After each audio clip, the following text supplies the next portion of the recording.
Hello everyone, and peace of Christ to all of you. Today we have a challenge made by a Muslim, Mohammedan.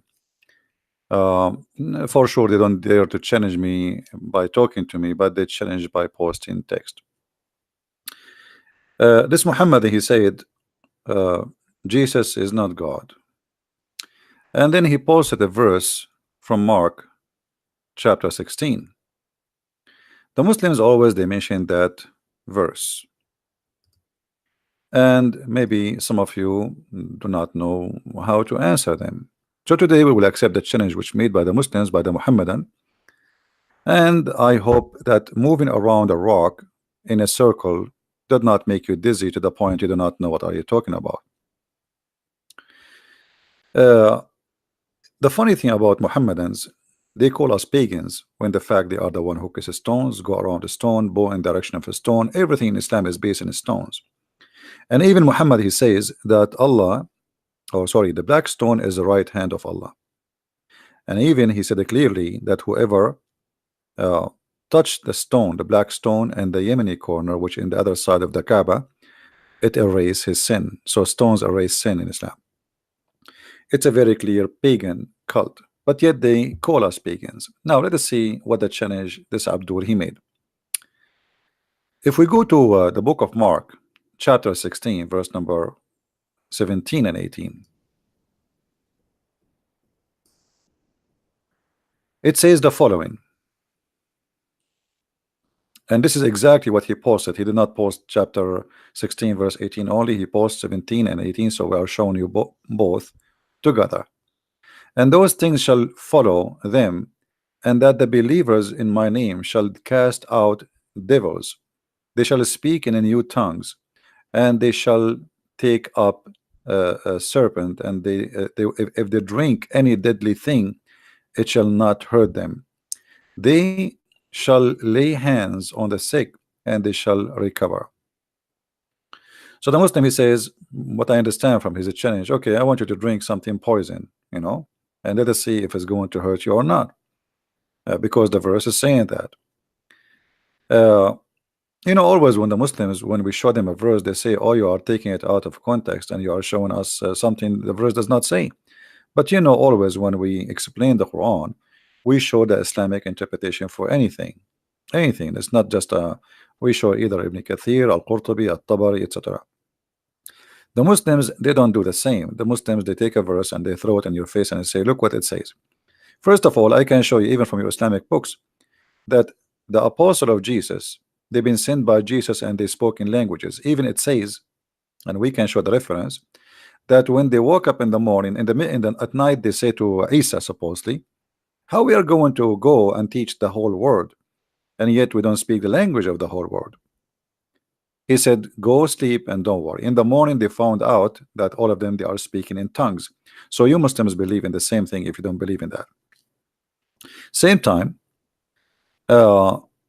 speaking about poison, why we don't read the verses before, and we will see that those verses is about Jesus ordering his disciples to go and teach the gospel for the whole world, and then we will understand exactly what he meant by that. Here you will see this is the same chapter, but without cutting off verses. Jesus is speaking about that you are going to go and teach the gospel, and he said into them, go ye into the world and preach the gospel to every creature. Now here, this is additional proof that Muhammad is a false prophet and Islam is a pagan cult, because the Muslims, they claim that Jesus was a prophet to the Jews. As long you are quoting for me this verse, and which means you believe in it to be exposing Christianity, well, why you don't believe in the verse before it? So Jesus here is speaking about you going to the world and you are going to teach the gospel for them. All the disciples of Jesus, they are Jews, and the Jews are forbidden to eat from the hands of the disbelievers, for they are sacrificing their food in the name of their gods. And this is exactly the poison we are talking about. It's not a poison. Their poison is their food who is sacrificed in the name of their God. That is the same as a poison for the Jews. So Jesus saying to them, go and baptize and teach and spread the faith and all around the globe. But those disciples, they are going to go and travel, and they will go, and they don't have they are not carrying their houses with them. So how they will eat? Where they will eat? Eat everywhere. The poison of the world will not affect you. Their God will not affect you. If we go and see, we will see in different places.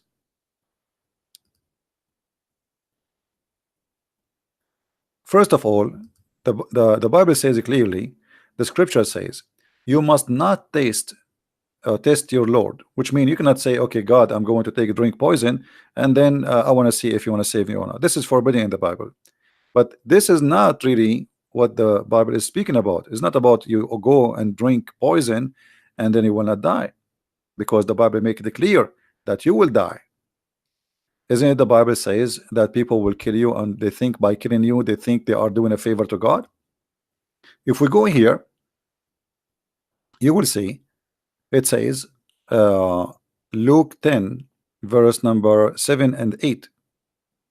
It says, in the same house, in the same house remain eating, drinking, such a thing as they given or they give, for the laborer is worthy of his hire. Go and go to house, and then and into whatever city you enter, and they receive you, eat such a thing as they set before you. So he gave them permission to eat, but this is not what the Jews they do. The Jews are not allowed to eat from the hands and from the cooking of those who they are pagan, not believers, who sacrifice in the name of their gods. So the poison they will face in their way, that they will face a lot of different religions, people who believe in different gods, and those people, they are forbidden to eat from their hands. So Jesus is giving them permission. Same time, Jesus, he confirmed that time will come and people will kill you. They will kill you, and they think they are, by killing you, they are doing favor to God. Is that true or not? Absolutely. Let us go there and see what we will read. But before we go there, if we go to 1 Corinthians, you will see in chapter 8, verse number 4 and 13, it says, so then about eating food sacrificed to the idols, we know that an idol is nothing at all, which means not exist in the world, that there is no God but one. See, the Muslims, you took the shahada from us. For even if there are so-called gods, whether in heavens or in earth, as indeed there are many gods and many lords. What does that mean? The Satan, the devil, there's many gods. Yet for us there is only one God, the Father, from whom all things came, for whom etc. to live. And then he says, but one Lord Jesus Christ. So the Bible confirms that we believe in one God. We don't have two, we don't have three. Now, but not everyone possesses this knowledge. Some people are still extremated in the idols, and they eat sacrifice food. They think of it as having been sacrificed to God, and since there's their understanding is weak about what's happening, but food does not bring us near to God, neither make us far away from God. Food does not bring us to God or make us far away from God. All things are forbidden for us to do regarding food is for our health benefit, not really for different reasons. Same time, not to associate with the pagans, because simply you eat your food, you marry from them, you live with them, you believe in their God. And then this is what we spoke about just a few days ago, that you cannot marry from a pagan person or somebody is an unbeliever. So here, be careful, however, that exercise your right does not become a stumbling block to the weak.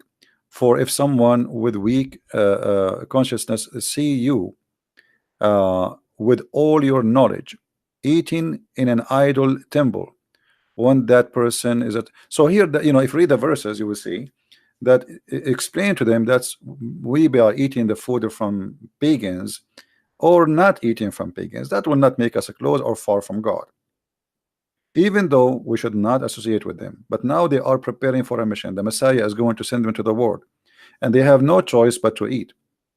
So their poison is that they pray over the food in the name of the false god, because the Messiah said clearly that time will come and people, by killing you, they think they are doing favor to God. If we go to different verse, we will find the following in John.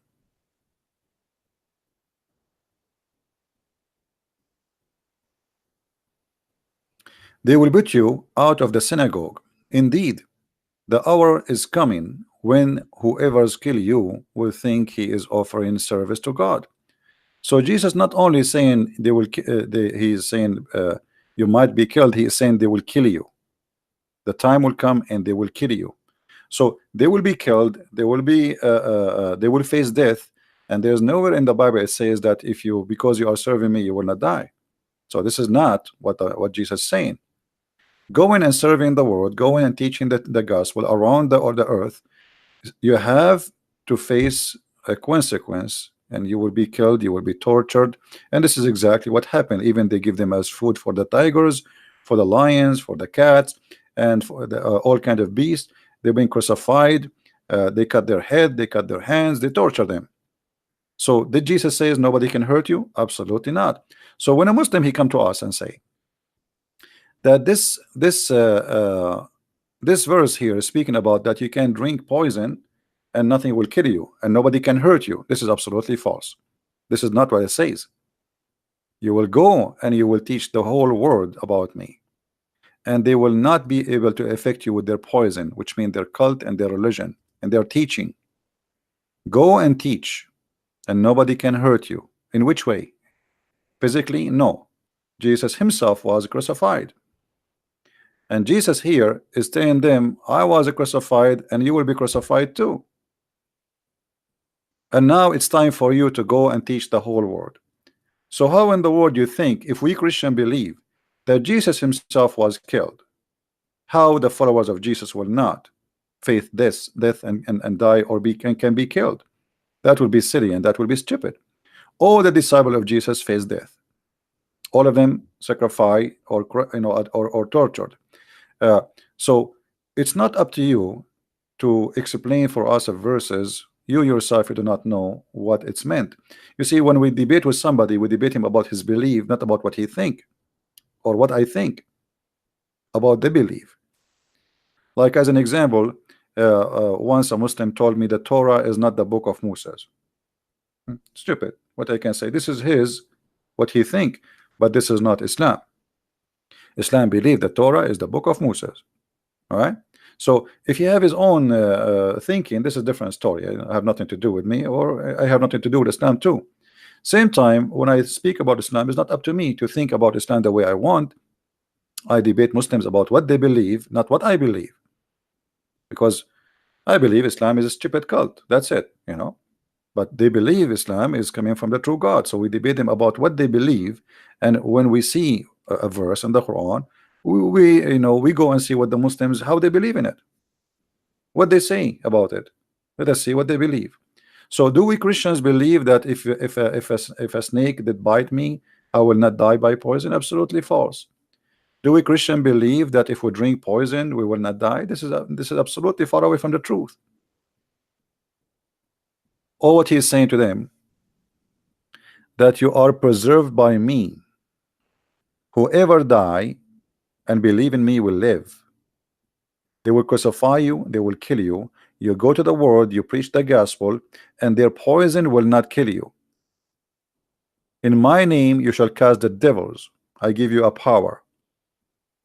You shall speak in tongues, which means don't worry about you speaking languages of people who you don't understand.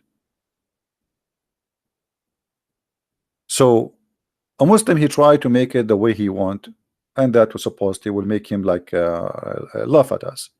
However, the Muslim themselves, when they make such an accusation, they are showing us their ignorance, because their prophet, he made a challenge too to the Christians. Let us go first to the Christian challenge. Let us close some browsers because there's too many.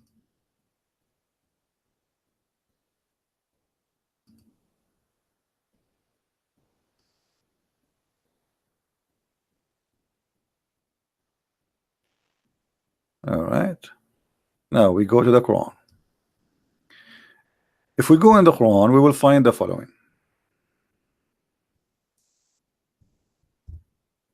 You see, Jesus, he promised them that nobody can hurt you in a mean that you are going to survive in my name.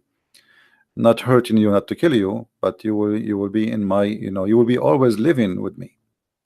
In the Quran, chapter 4, verse number 47, it says, Allah, he said to the Christians, and this is speaking to us supposedly, and the Jews, if you don't believe in Allah, and he's speaking now, not tomorrow, not next century, not before the judgment day, he will do to you the same as he did to the cursed Jews who've been turned into apes and monkeys in the Sabbath. What he will do, he will erase our faces, he will erase our eyebrows, he will make our nose go inside our face. We will have no eyes no more, even no ears, and even our mouth will be stitched. And this was a threat by Allah. If you don't believe in me, I will do this to you. But as you see, I am talking, and Allah did not erase my eyebrows, neither my eyes, neither my mouth. So your God, Allah, he made a false threat, and you cannot say that this was for the judgment day, as you see, because saying to us the same as he did to the cursed in the Sabbath, and those who they are cursed in the Sabbath, Allah did not make them, or he will make them in the judgment day, pigs and monkeys. He made them supposedly already. So your God, Allah, is the one who make a challenge, and the challenge is a failure. Different challenge. Muhammad, he said in the Quran, on the Hadith, sorry, that the one who eats 7 ajwa, he will be protected from poison and from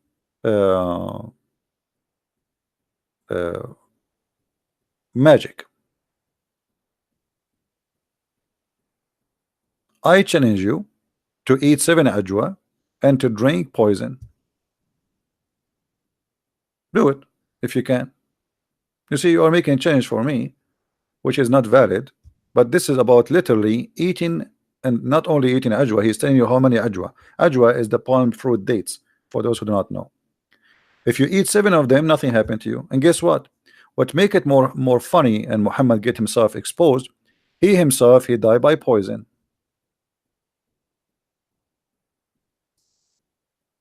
So how he say that if you eat 7 ajwa, no poison can affect you, and he himself, he died by poison?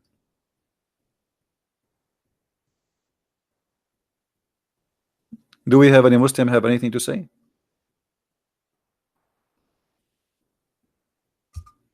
You see, we accept the challenge you are talking about. Okay, Jesus said poison will not hurt you, right? And the way you understand it is, okay, if you eat poison, nothing will hurt you. But this is not what he meant. Did you ask yourself why Jesus, he was mentioning this before they go to the whole world? You know, and he told them already, you will be killed. He told them they will kill you. You know, he told them, this is that in the past, he told them, you will be killed in my name. Time will come and people will think by killing you they are doing favor to God. So they knew they will be killed. So there is no way he's telling them that if you drink poison you will not die. That's not what it meant.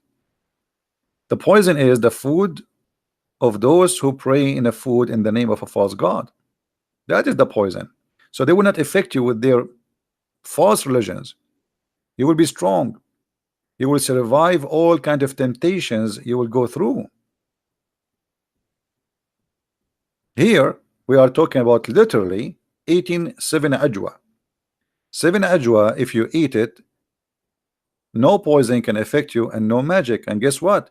Muhammad was killed by poison and he was affected by magic.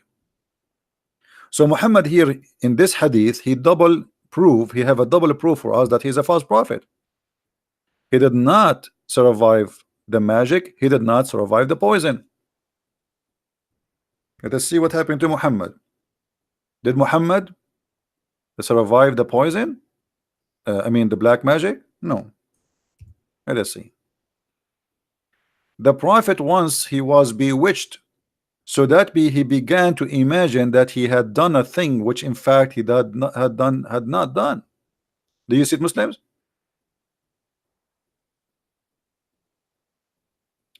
The prophet was bewitched. So if I say to a Muslim, you are following a bewitched prophet, should he be upset from me, guys? Is that an insult? Why Muslims will be upset if we say to you, bewitched prophet? Well, you Christian, you should from now on, you say to them, so oh, you are following the bewitched prophet. Can a Muslim says this is a lie? Can a Muslim he says this is a you are just insulting? This is what happened. And the one is saying that is his wife, narrated Aisha. Once the prophet was bewitched. And look what happened when Muhammad get bewitched. He began to imagine that he had done a thing. In fact, he did not. Okay. Do you know how dangerous this statement is? Guys, do you know how dangerous this statement is? Because if Muhammad is imagining things he had done, but in fact he did not, that means Muhammad cannot be trustworthy for whatever he say, because he imagined he spoke to Jibril, but in fact he did not. You know what I mean? How we can trust this guy after this?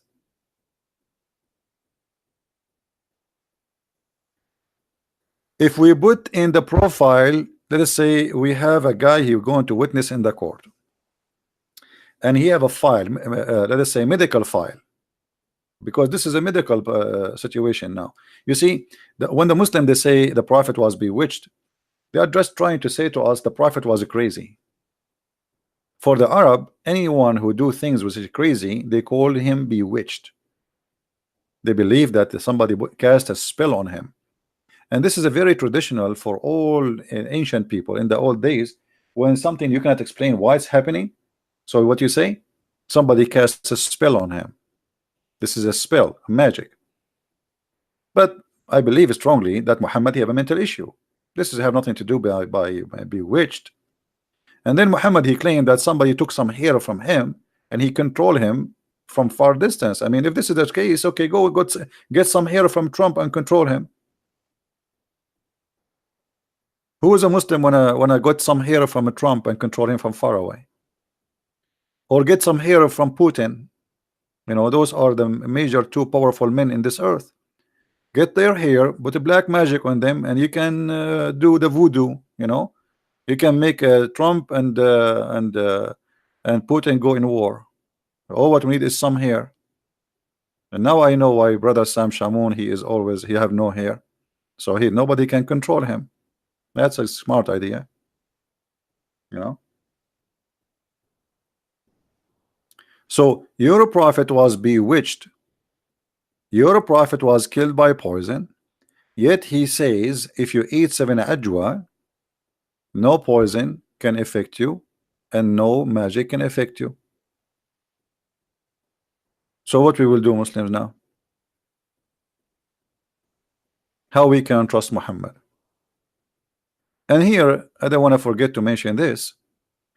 When Muhammad he said that I was killed by poison, you see here confirming how he died. Muhammad he said that in the element which he died. This is not about him being sick. You see, it says here the prophet in his element in which he died. And the Muslim they say that whatever the prophet he say is it true. Is that correct, guys? Can a Muslim says to us that Muhammad here is lying? Who is a Muslim when I say Muhammad is a liar? Who is a Muslim when I say to us here Muhammad is lying, he did not die by poison? I want to see a Muslim saying that.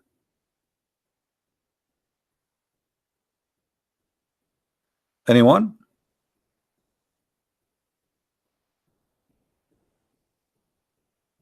Either Muhammad is a truthful, and the Quran says وَمَا هُوَ إِلَّا وَحْيٌ يُوحَى, which means everything the prophet he says is coming from Allah. He don't lie.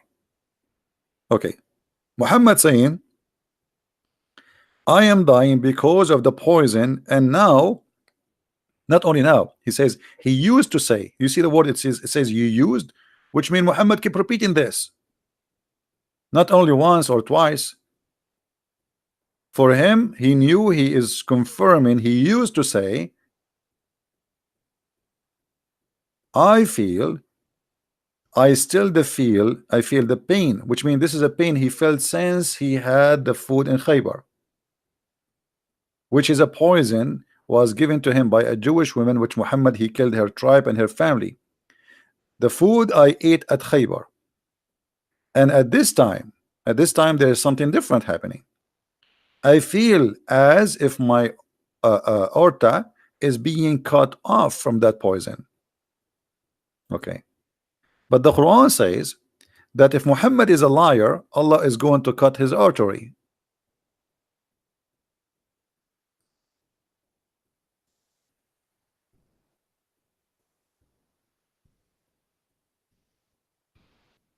The Quran said if Muhammad is to fabricate satanic verses in our name, surely we will seize him from his right hand, and then certainly should have cut off his artery or aorta. Do you see it, Muslim? This is your translation, not my translation.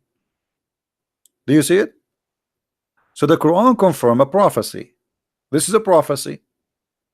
Allah saying in his prophecy, if Muhammad is a liar, what should happen to him?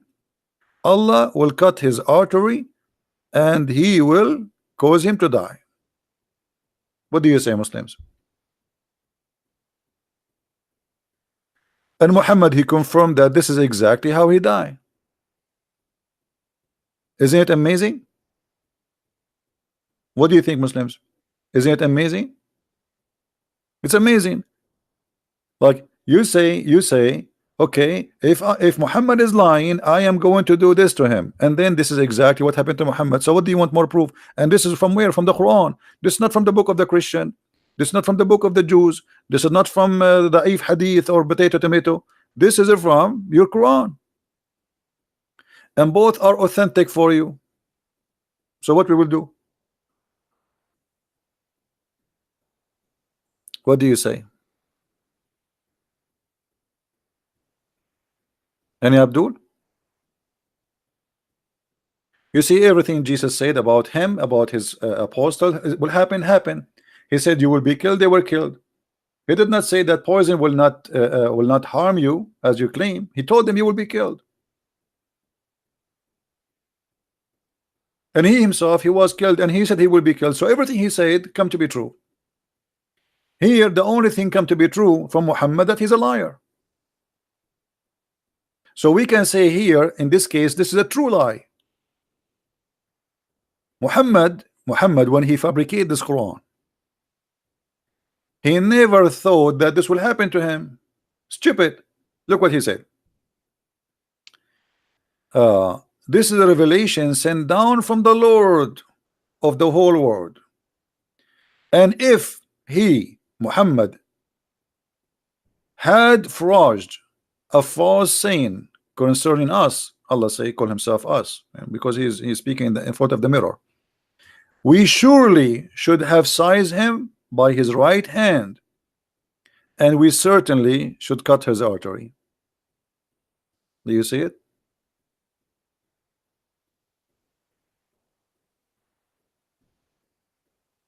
Any Muslim have a comment? Who is a Muslim here in the chat? I see the guy there, his name is Nat. Hey Nat, are you a Muslim, Abdul? Nat Tuner, are you a Muslim? Because I see you are saying to challenge me, not challenge me. Why you don't call me? If you want to call me, feel free. Do you like to call me Nat? Or you are challenging yourself in the text?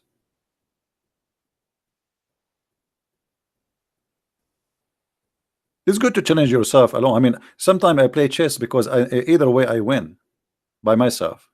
Is that what you are doing now?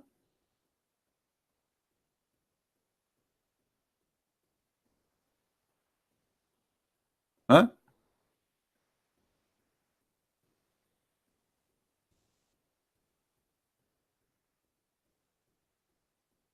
No, only Muslims can call. Who is a Muslim would like to call me? Who is a Muslim would like to call me? Let me open my Skype. Give me a second. I mean, sorry, my pal talk.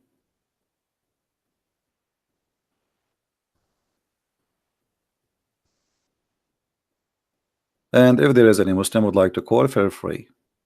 We will be happy to have you.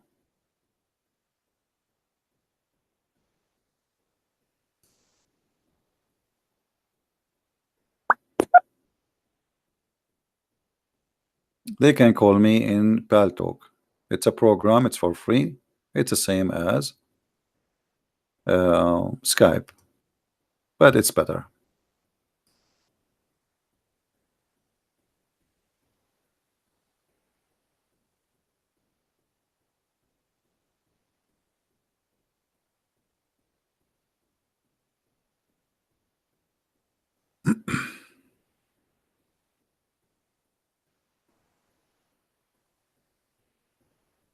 Any Abdul?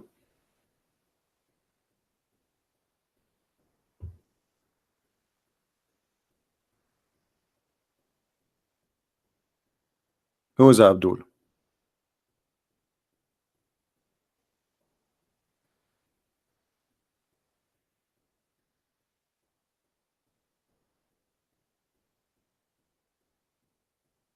Let us see, we have someone here. Let us ask him first if he is a Muslim.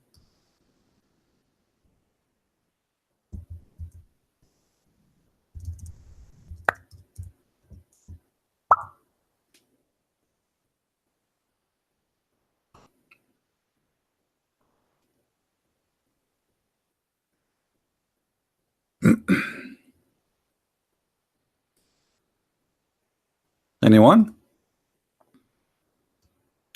Isn't it amazing that Muhammad, he predict that he is a liar and he will die in a certain way, and he die exactly as he predict, as a liar?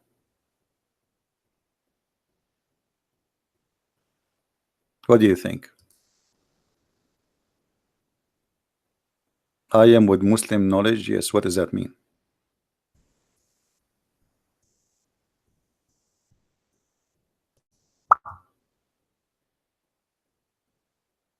I mean, I asked the guy, are you a Muslim? I say, I am with the Muslim knowledge. I mean, have you ever heard of a silly answer? I am with Muslim knowledge. What does that mean? You're an ex-Muslim. Oh, okay. So debate you about what? I mean, what an idiot.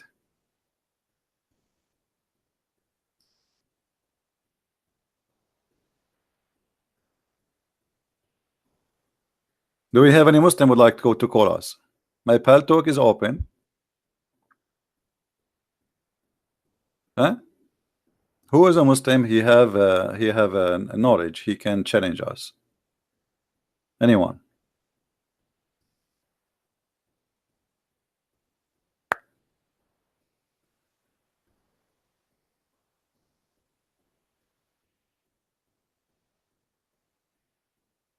Anyone?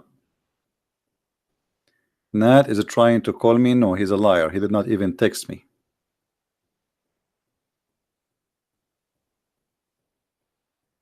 Who is a brave Muslim? He is willing to call us. And you know what? We can have an open challenge. I mean, you give me anything you want about Muhammad to prove to us that Muhammad is a prophet.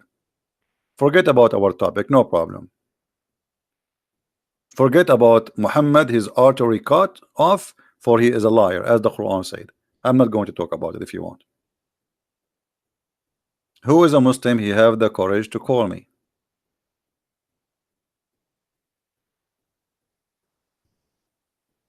By the way, if you call me and defend Islam, I assure you that if Allah is a true God, he will give you extra promotion and he will give you extra credit.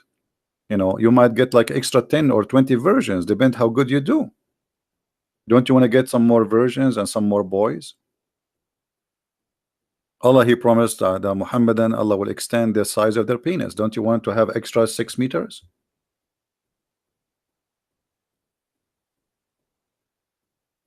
Anyone?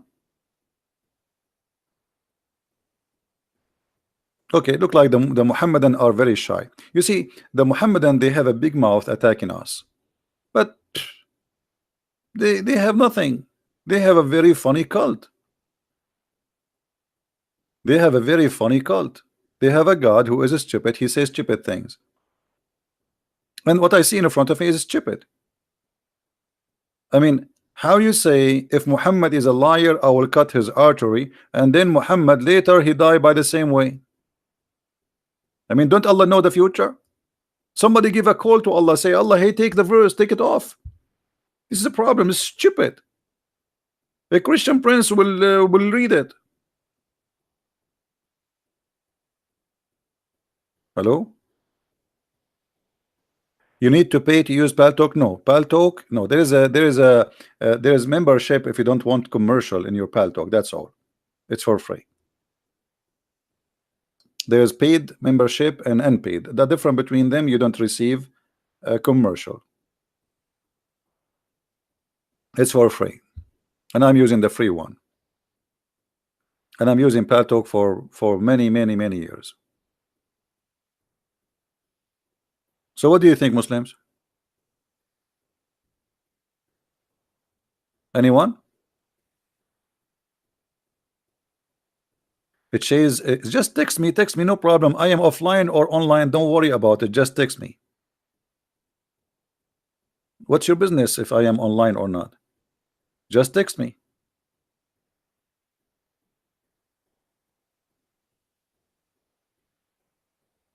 And no, I am online, not offline. Here we go. I will show everybody. See, it says I am online. So why you are lying, guys? Does it say online? Look, even the LED light green next to my name, and it's flashing like we. So stop lying.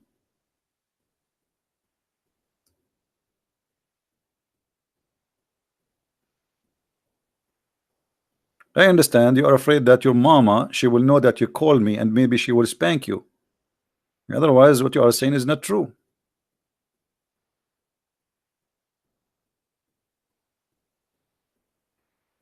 So who is a Muslim wanna call me? How Muhammad he predict? How Muhammad he says if you eat 7 ajwa, no poison can kill you, and no magic can affect you. And then Muhammad himself, he was under the influence or the effect of magic, and he died by poison.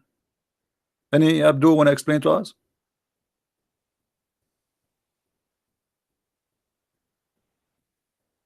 Anyone?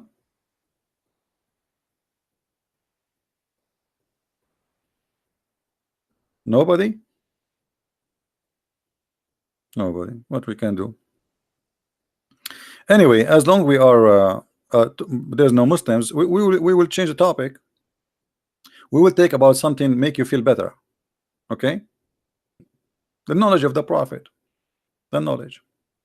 My uncle asked Allah Apostle about a person who imagined that he had past wind fart during the prayer. Allah Apostle replied, he should not leave his prayer unless he hear the sound and he smells something.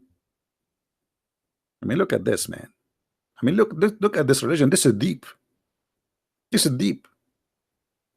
I don't know where are you from. Maybe you are a Hindu, maybe you are a Buddha, maybe you are an atheist, maybe you are a Christian. I'm not sure, but this is deep. Okay, a guy, he's praying to Allah. He bent down. Okay, now, okay, shall I leave? Shall I stay?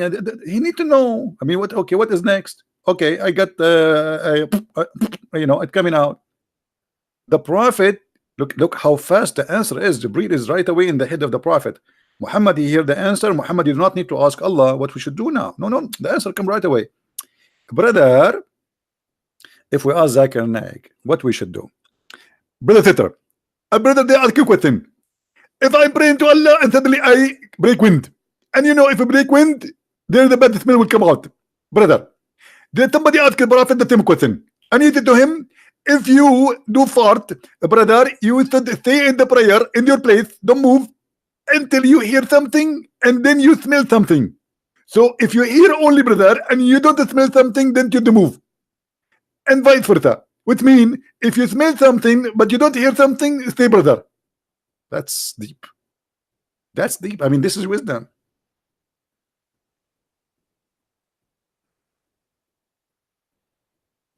We should have changed the name of the book, Farah al-Bukhari, to call it the Book of Fart.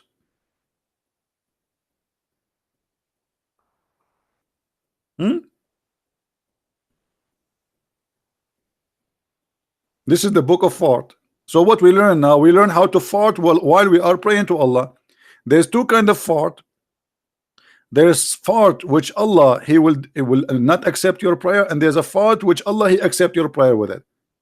I mean, the guy he fart anyway, he hear it or not, who care? Why there is a difference between a fart he hear it and a fart he don't hear? He felt it. No, you have to hear it, brother, and you have to smell it, brother. So what the difference between a fart we hear and a fart we don't hear? Is the first one is a holy fart and the second one is not?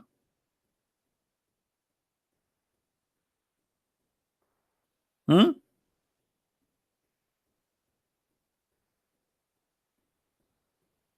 Are you?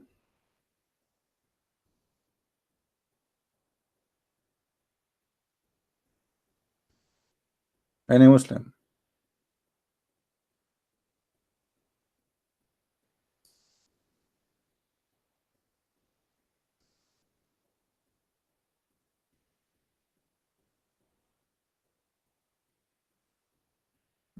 Shall we change the topic? I mean, I don't know what to do now. Look, the Muslims, they made a challenge for us about drinking poison, and here we go. They are losing ground in everything, even in farting.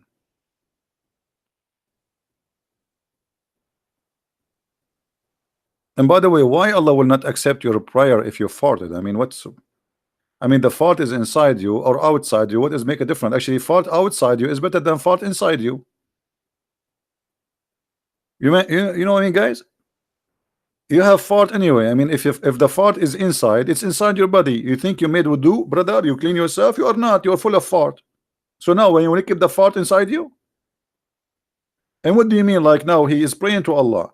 Is the fart will go with the prayer to Allah? So Allah he opened the prayer and the hachu and like garlic fart.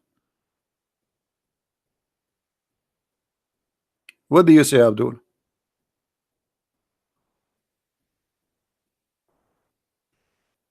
What the difference between your fart is inside and that your fart is outside? And why? By the way, Muhammad he said many things which is amazing. As an example, the angels of Allah they hate garlic.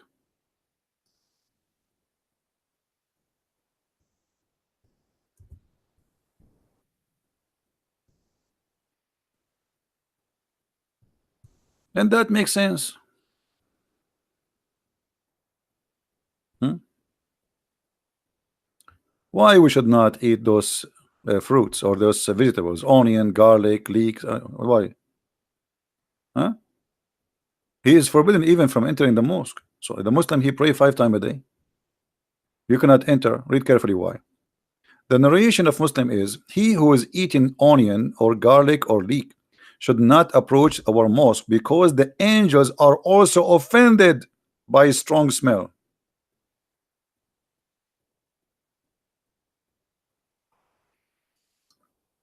Guys, do you know what I do when I want to commit sin? Just to be honest with you, I eat garlic. I commit sin, the angels are not there because they cannot stay around with the garlic. Look like the angels of Allah, they are Dracula.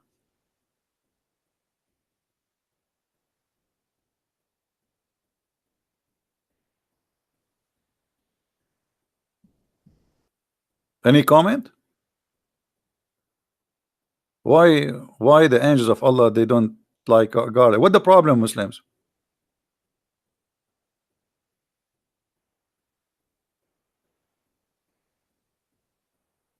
Any Muslim have an idea of what the problem between the garlic and the angels? What is the difficulty? What is that? I mean, it's a stupid garlic. So what do you mean for? Is the angels going to sniff me? What is that? I mean, he will not smell you unless he's getting close to your mouth. Well, why the angel is going to go there? What the angel is doing exactly? The angel who have 600 wings and he covered the horizon as Muhammad described, he will be offended by garlic. The earth is full of garlic, so that means the angel cannot come to the earth. And not only garlic, my friend, garlic and onion. Onion, why? Leek.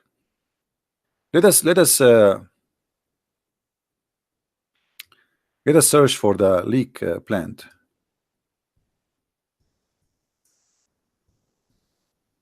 Let us see the leek plant. What is that?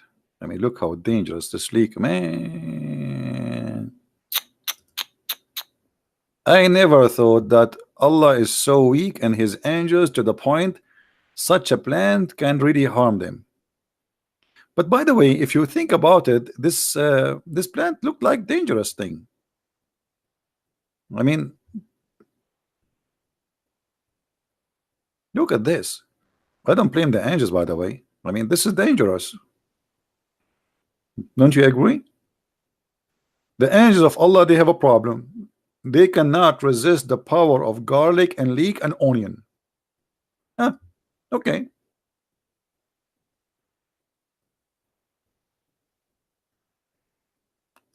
There is a wisdom behind this. But maybe Allah, he designed the angels and they have like a weakness when it's come to those you know, by the way, garlic, you do not know what are you missing. Garlic tastes good, onion tastes good, and leek tastes so good. You angels, you have no idea. What are you missing? Okay.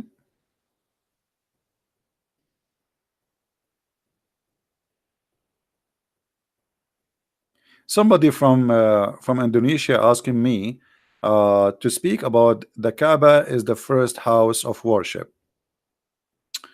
Okay, well, no problem about that. We can prove it easy to be false. First of all, where Adam was landed. Anyone knows where Adam was landed according to Islam?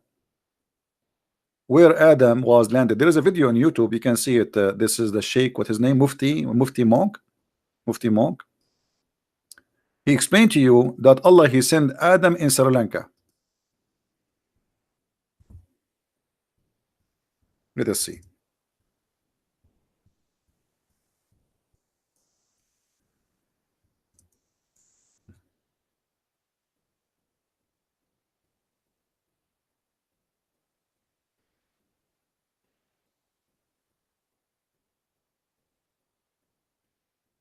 Islamic landmark. Islamic landmark website. The Muslim believe that this is the footstep of Adam. And by the way, the footstep of Adam, I mean, this is weird. I mean, there's only one footstep. Look like Adam at that time was like a kangaroo. Why only there's one footstep? What happened to the rest? Any Muslim have an idea? And now they are fighting with the Buddhas about who this temple belonged to who. The Muslim, they claim that this belonged to Adam, and the Buddha, they say no, that supposedly it's something have to do with the religion too. So look at this. This footprint is 5.7 by 2.6 is believed to be the footprint of Prophet Adam. Upon peace upon him. Or this is different now. Upon him peace. Upon him be peace. This is different English. Who was said to be 60 cubit tall. Okay, I'm gonna go with you, Muslims. Adam is 60 cubit tall. He is doing what in the top of this hill? I mean, he cannot even stand. He will fail. The wind will push him. This is small, tiny, little hill. Adam was there stepping here. Why? Is that the elevator supposedly? So Adam, he sent down by Allah by the parachute, and then he landed here. What happened?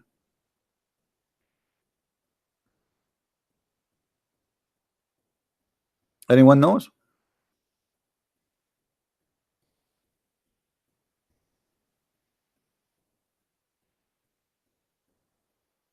Why you did not accept my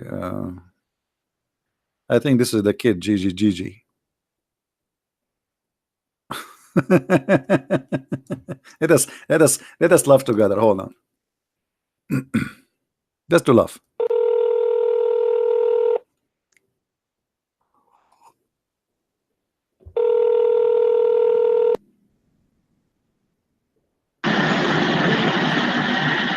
Hello?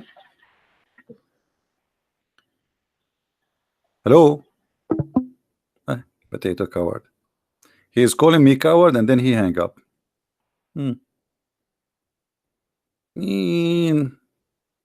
Next. Who is next? Anyone? So look at this story here. Anyway, to make it simple. So Allah he sent down Adam in Sri Lanka. Question Muslims. Why Allah he sent down Adam in Sri Lanka and the Kaaba is in Mecca? Brother. Brother. There is some mystery here, brother. Either Allah was not using GPS or there was a windstorm, brother, and pushed the parachute of a Prophet Adam in the wrong location. And then Allah he ordered Adam to go to Mecca. Let us look at the map. Hold on.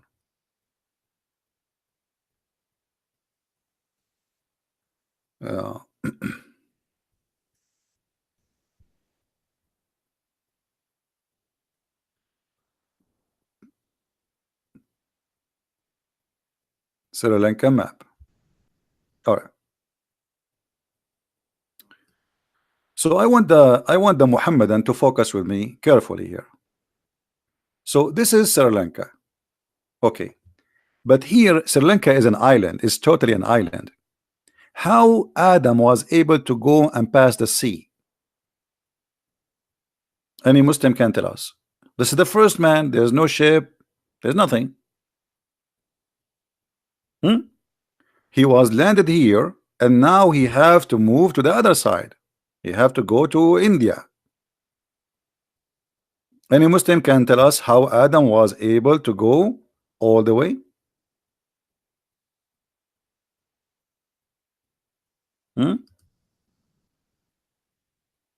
Let us see. We have a Muslim Abdul supposedly is texting me. I hope he's not a kid, but anyway, if he's a kid, we will laugh anyway. Ah, he's busy.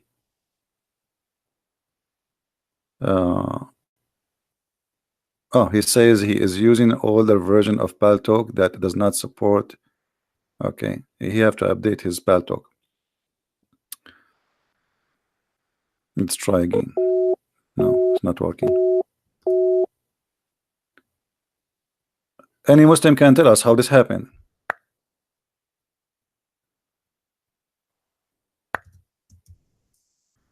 It is still him.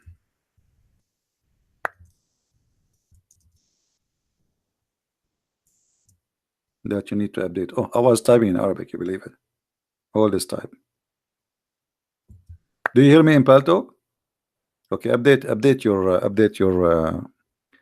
I mean, you heard me in YouTube. Update your Paltalk.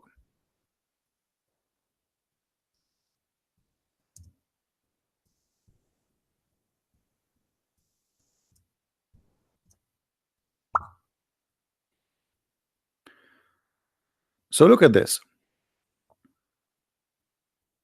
The story of the Muhammadan not only silly and stupid about the Kaaba as the first house, because now Adam he have to go all the way. Do you know how far Sri Lanka is? How Adam was able to go to Mecca?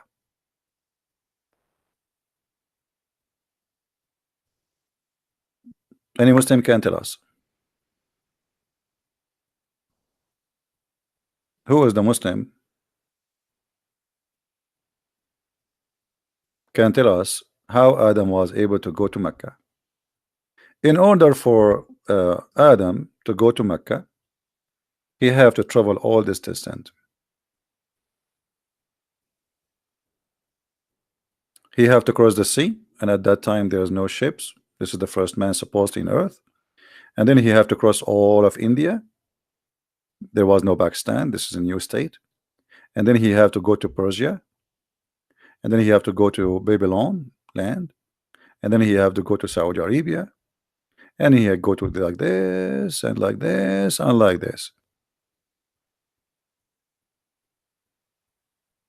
How many years will take the trip?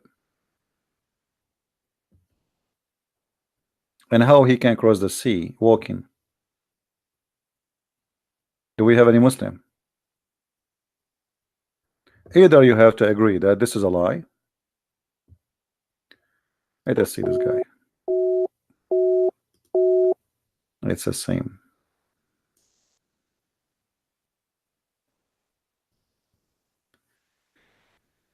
Do you understand me, Abdul? I told you you need to update. You need to update.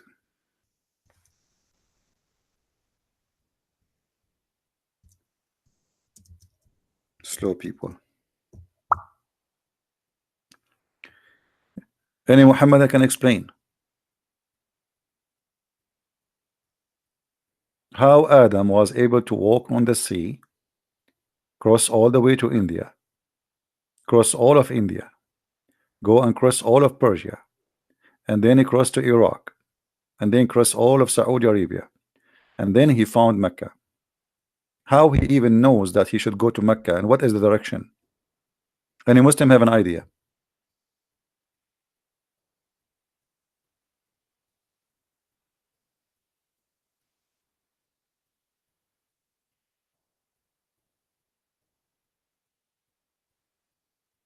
Anyone?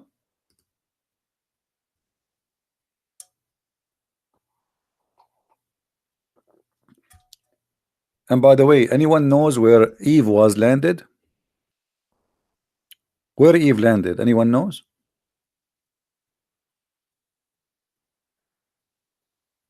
Some Muslim they say that she landed in Yemen. I mean, look what Allah did. He sent the guy here and his wife here. What happened? Maybe the spaceship broke like before they arrive or something. Adam now here and his girlfriend is here.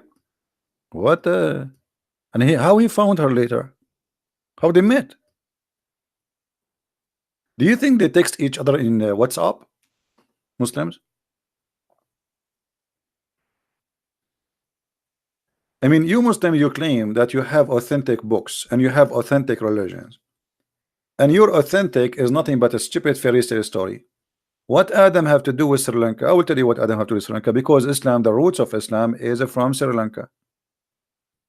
This is the truth. The root of Islam is coming from Sri Lanka. It is a Buddha religion transformed through India all the way to Saudi Arabia. If you look carefully in the map, let us do this.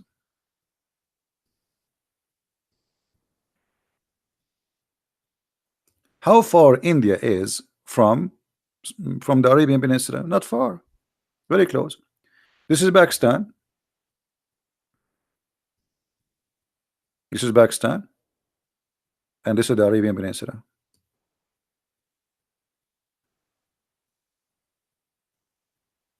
Which means if you go from here, this is less than 16, like total width of 60 mile, and the Hormuz is about 16 mile total. That's it. Very close.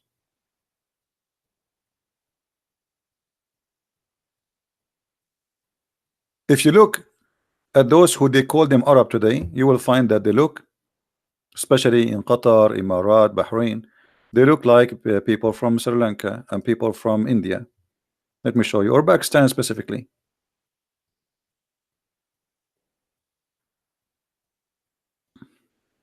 And guys, don't text me in Pal Talk. You see, don't make me do the same as it did in Skype. I run away from Skype because a Christian keep text me there.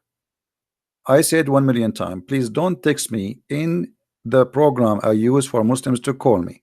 If you are a Christian, use the chat in YouTube, because my Pal Talk will jump like a crazy, and I will keep receiving messages. You want me to hang up in Pal Talk? I will close my account there. I run away from Skype because I open my Skype, I find like 2,000 people saying to me hello. Now, let us see.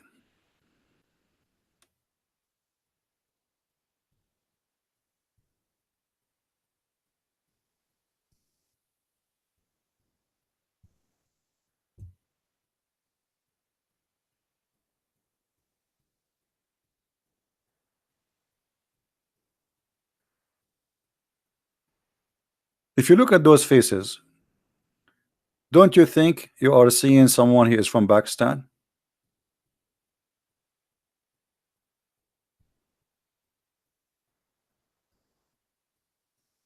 What do you think?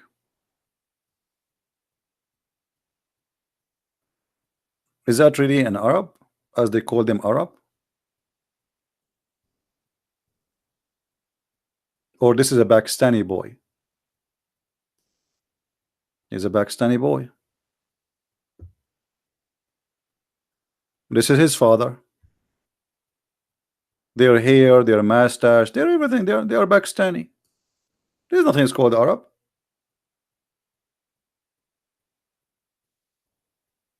They are mix. They are from Pakistan.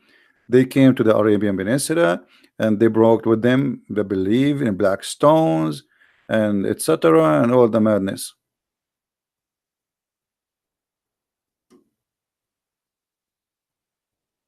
Hmm? Any Abdul have something to say?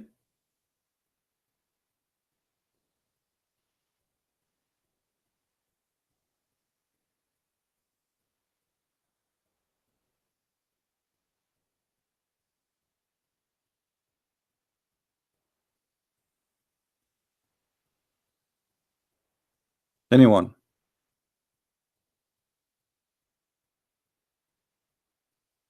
Anyway, we go back to the Quran where it says that the house of Allah, the first house of Allah, is the Kaaba. The Quran doesn't say that. The Quran says something different.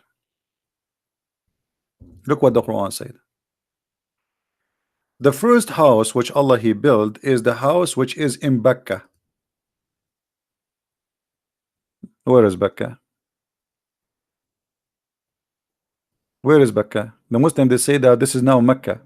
It doesn't say Mecca. It says Mecca. Read with me. Okay, did it say Mecca?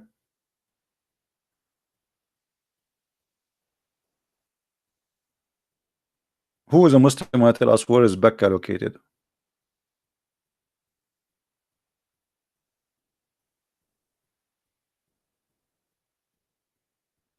Any Muslim have an idea?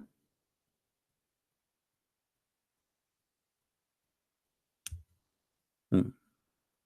It says here that the house which Abraham he built is in Mecca.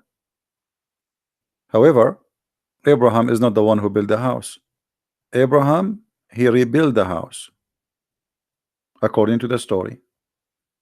But where is Adam building the house? What is the story of Adam building the house? What is the stories of the angels building the house? Because the Muslim believe that the first one who built the house, it was Allah himself by sending 40,000 angels. 40,000 angels to build a small room like this. I mean, what are those angels? They were sleeping all day or what? Any Muslim?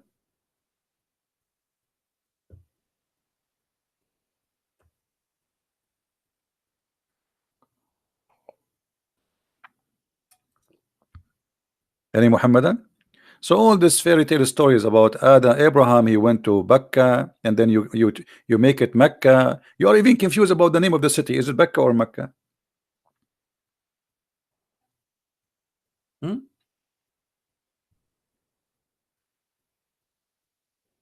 Which one? Any Muhammadan have a comment?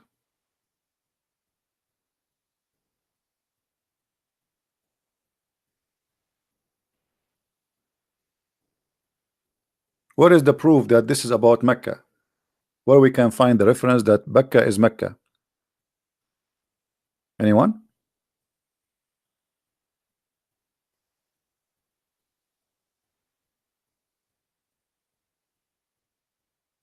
Any Muslim? What's wrong with Muslims? I mean, what? Why Muslims they have no answers for anything? Why there it says Mecca?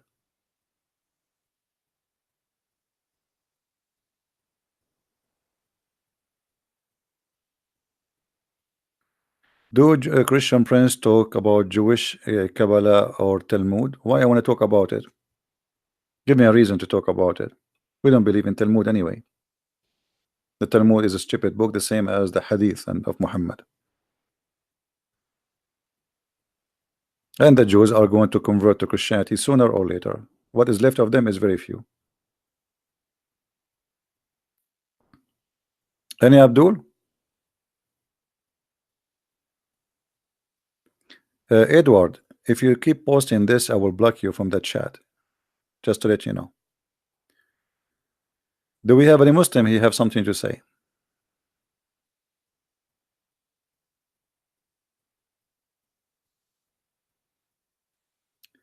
The valley of Mecca is Mecca. Okay, why they call it Becca then? Actually, neither Mecca was exist in that location. Let me show you what Mecca is. Give me a second.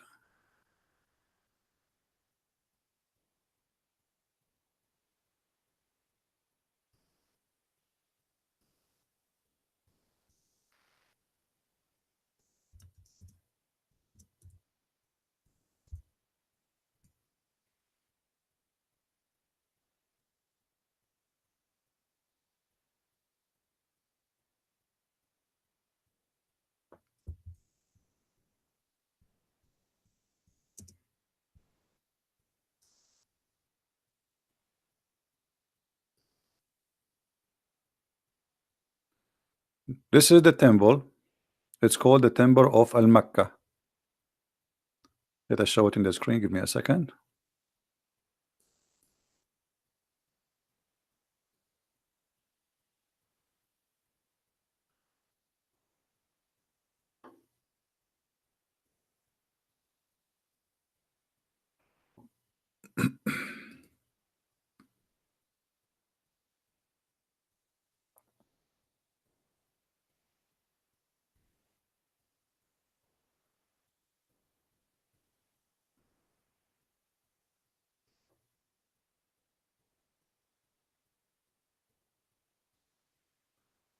All right. This is the real name of Al Mecca. It is. You see the name? As you see the name. What is the name of the temple? Al Mecca. Read it to me carefully. This is a temple for the moon god in Yemen. And the Kaaba, the Muslims they have, is a counterfeit of this temple. They took stones from there, so people will not go and do visiting. They don't have to go there to visit this temple. As simple as that. The temple of Al Makkah, the same name. This is the temple. Muhammad, he adopted the same religion which was exist before him, which is worshiping the moon god. And the Arab before him, long before his existence, they practice this. They bring stones uh, from that place, and they told people that's okay. Now you do not need to go and do Hajj, and then we will see. This guy is saying he is a Muslim from Lebanon. Let us see if this is true or not.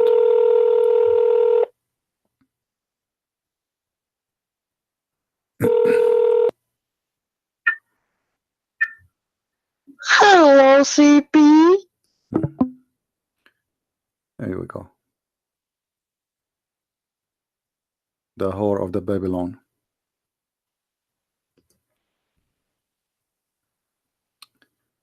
Let us block you, and we will block you in the chat.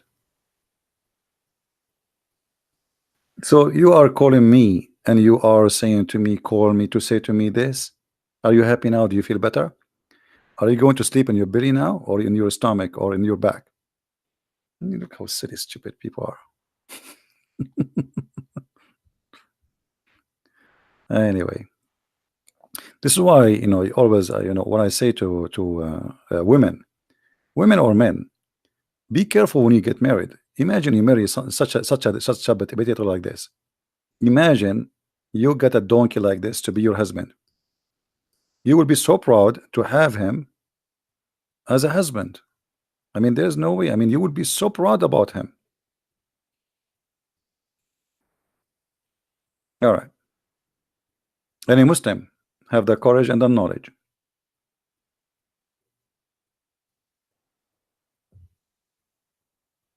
Let us see. We have a Muslim, I think, here. Let us say he is not. This guy, he cannot. He have an old pal talk. We cannot call him.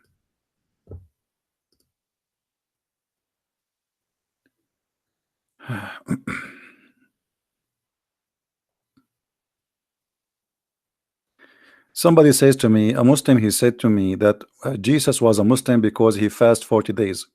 Well, ask him, the idiot, if Jesus fast 40 days, so why you fast 30?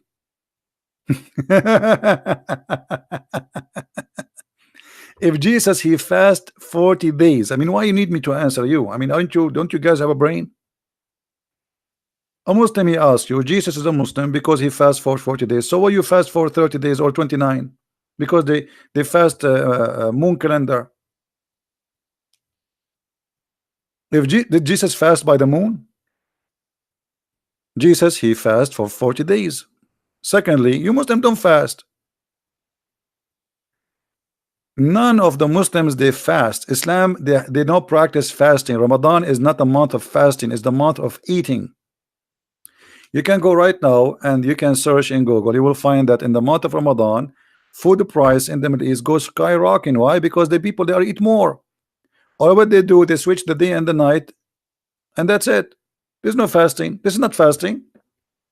What does this have to do with fasting? They sleep all day, they eat all night. They make their last meal early morning. Okay, I eat, me myself, I eat once every 24 hours. I do real fasting. Do you? You don't. In the month of Ramadan, every Muslim, he gain weight. Where is the fasting? Price food go crazy in Ramadan. Is that because you are fasting or because the high demand?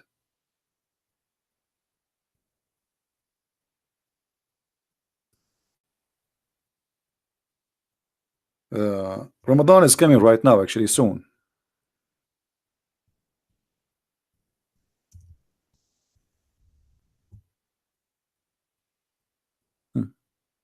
Read with me. This is the news. This is not my news. Huh? Read. Food price surge during Ramadan. Why? Because if nobody is eating, the food price will go down. Is that correct? If nobody buy food, the price of food, nobody buy it. That's it. It's they will give you a big discount. Just buy because nobody's buying. But food price in Ramadan go crazy. Because in Ramadan they eat like elephants. Where is the fasting? You don't fast. You are a hypocrite.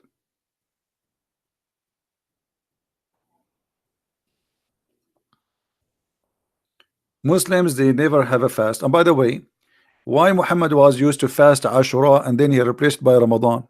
Any Muslim can tell me? How if you fast Ashura, Allah forgive your sin, and suddenly Ashura became not important? What happened? Even if you fast the day of Ashura, just one day, Allah forgive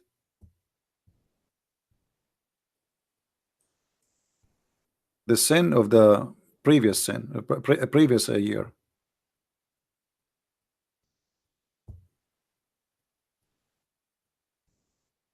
Have you ever heard of such a deal?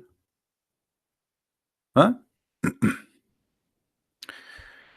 I heard Ibn Abbas when he asked about the fast of Ashura. Say, I do not know the Prophet fasted any day because of etc.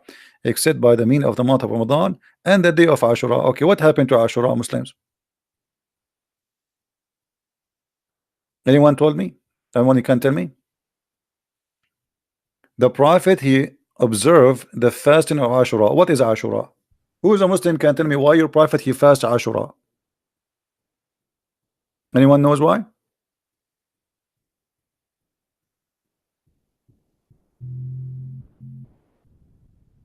Look how important the fast of Ashura. Look, the Messenger of Allah said, who was asked about observing a psalm, the fast of Ashura.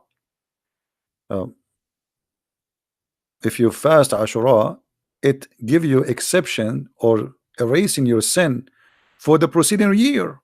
Just fasting one day, all your sin for the preceding year is gone. So why you want to fast Ramadan? Any Muslim? If you fast Ramadan, does not forgive your sin for a year. Ashura is more important. So what happened to Ashura? Any Muslim can tell us. What happened? I will tell you what happened. Muhammad is trying to establish a religion. The Jews, they have fasting. The Christian, they have fasting. The Sabian have fasting. You don't have fasting.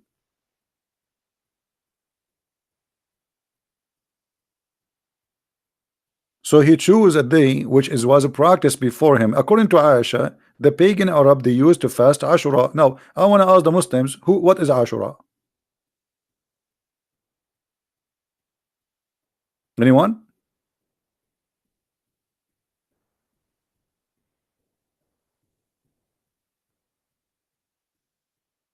Any Muslim have an idea? Look, we have many Muslims in the text, but none of them can tell us what is Ashura is. What is Ashura, Muslims? Read what Aisha is saying. Aisha, she said, during the pre-Islamic period of ignorance, Quraysh used to observe the fasting of the day of Ashura. So this is a pagan practice. Guys, does it say that? Does it say that the pagan Arab, they used to practice the fast in Ashura? It says that, right? Okay. So why you fast it, Muslims? And why, if you fast this day, Allah forgive your sin for the coming year? Anyone knows?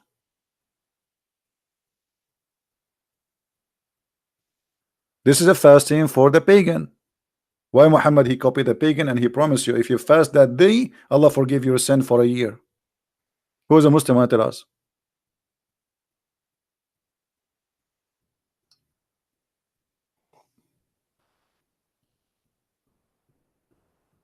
Anyone? Didn't know. Islam is the most silly cult. I assure you, every Muslim now down in the chat is searching Google, Prophet Google. What is Ashura? Who is a Muslim? Tell us what is Ashura. Look at them. How many Muslim in the chat? Not even one of them can tell us what is Ashura. What is this Ashura day? What does that mean? Hello? You tell me if I open my Skype. Okay. Well, my Paltalk is open. You can text me. You can call me in Paltalk. It's the same. Any Muslim can tell us what is Ashura and why the Arab, the pagan Arab, they observe the fasting of the day of Ashura, and then Muhammad, he took it and he accepted this day to be a fasting, and he said if you fast Ashura, Allah will forgive your sin for the whole year. Anyone?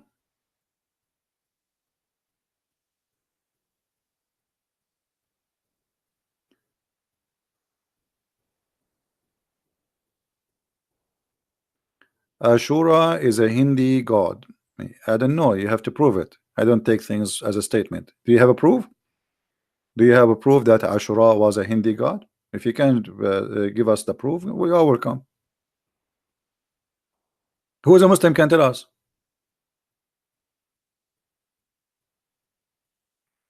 So look what Muhammad said. If you fast this day, Allah will forgive your sin for a year.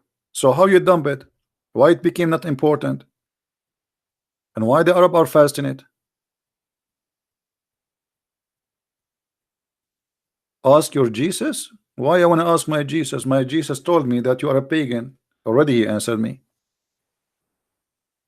Go and kiss the stone. Why you don't ask your Allah? Jesus told me that Muhammad is a false prophet.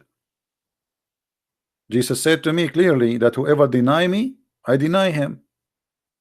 He told me that the one who denied the Father and the Son is an Antichrist. So we know, we have the answer. I'm asking you, why you fast Ashura? Why your prophet fast Ashura and he observe it? And this is the pagan practice, and he promised you if you do fast it, Allah will forgive your sin for a year. And then he threw Ashura away and he replaced it with Ramadan.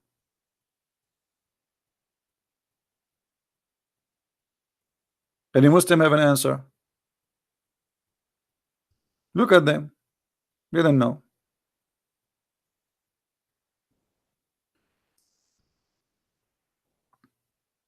Any Muslim know? Are you telling me, Muslims, that you do not know? Are you serious? Not even one of you knows what is Ashura is about? No, Abdullah Samir, you cannot call me. Until now you do not know if the circle is a flat or not. You think the circle is a flat when the circle is a virtual space. You are not better than the Muslims, by the way, even if you left Islam. Don't think you think you are better. I know that David would speak nice to you. I am, for me, I don't play games and I hit in the head. You are no better. You are false like them.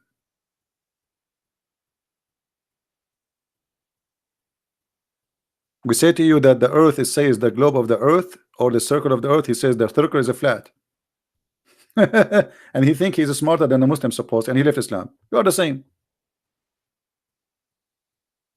The circle is a flat. Why? Is it an object? How the circle can be flat? It's a virtual thing. It's a shape. It's a drawing.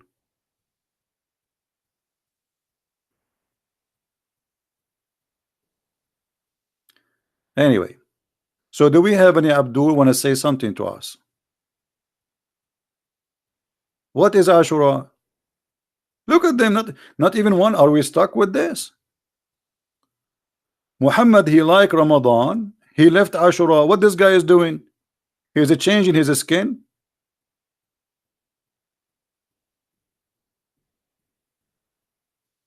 No, Samir, I am not like you. In the back you say something about me, and in front of me you are so nice and so gentle. I'm speaking to you face to face. You are no better.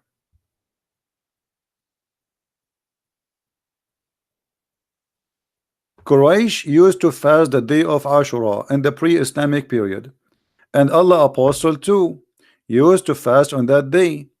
When he came to the Medina, he fasted that day, and he ordered that to be fast too.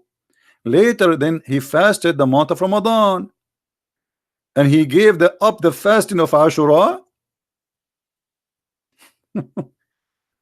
How you can give up the fasting of Ashura? Was Muhammad fasting Ashura by the order of Allah or by the order of his own self? Muslims, when your prophet was fasting Ashura, and then he left it and he decided to fast Ramadan, where Muhammad is getting this from? Where he receive an order saying you can fast Ashura, and then he receive an order says don't fast Ashura? Any Muslim can show me.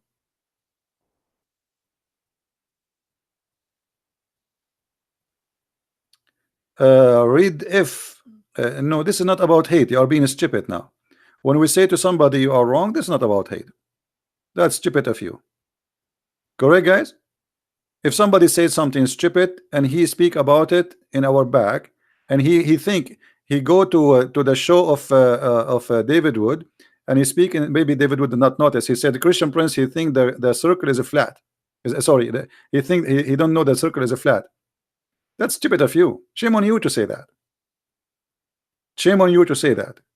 You are lacking knowledge. You claim knowledge. You left Islam, but you're still a Muslim in the mentality. You speak against people in their back. That's what Muslims do. In front of you, brother, and we etc. And you are so kind. They turn their back. You stab them. Islamic agenda.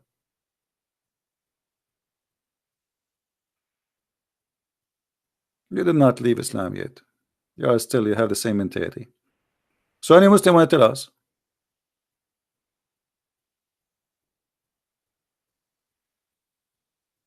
Who is a Muslim can give us the answer? Why Muhammad? Who is the one who ordered Muhammad to fast Ashura? And who is the one who ordered Muhammad to stop fasting Ashura? Any Muslim can give me a reference.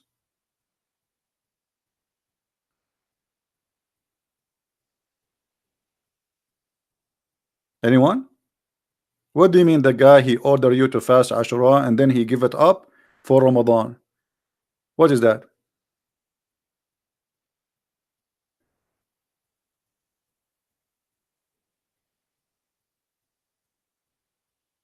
No answer. So look, they do not know why they are praying to the Kaaba. They do not know where this black stone is coming. There's nowhere in the Quran is mentioned the black stone. Why Allah did not mention is holy stone? Why Allah forgot about something so important? You don't know. You don't know. It's a book of ignorance.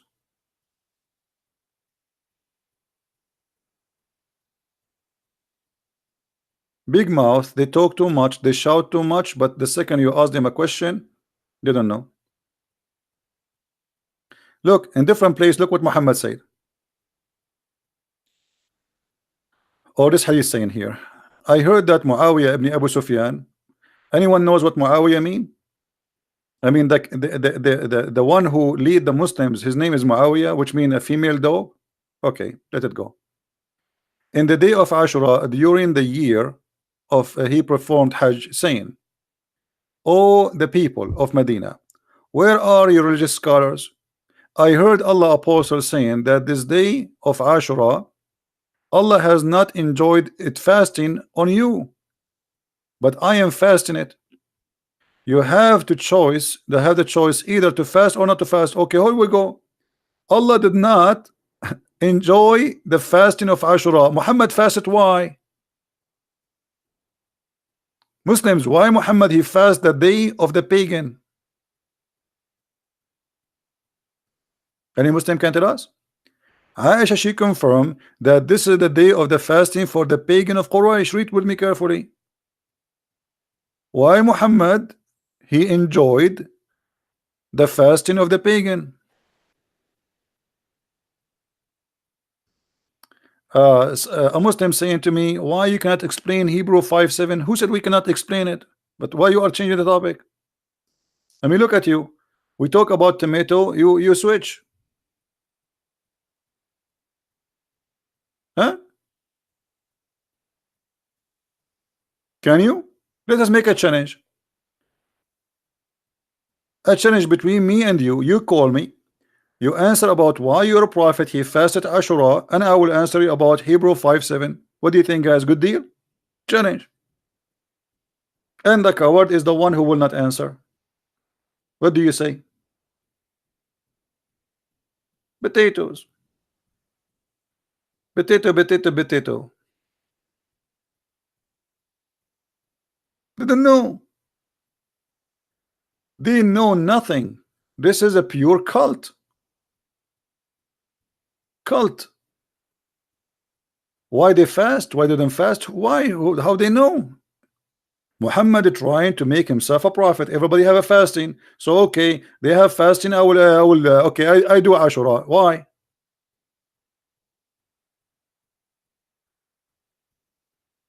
Any Muslim have an idea? They don't know. And the second you squeeze them, they say to you, read for us the verse from the Bible. Hmm? Okay.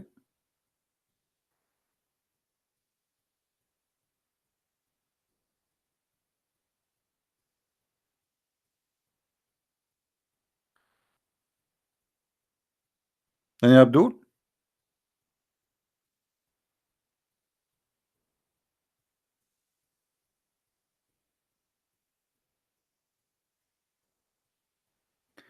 Open Skype. My Skype. What Skype? Go and call me in Paltalk. Take permission from your mommy and call me in Paltalk.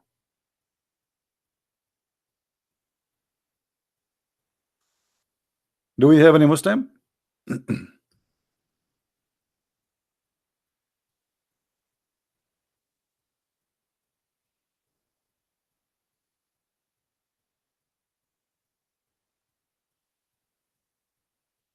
Hello?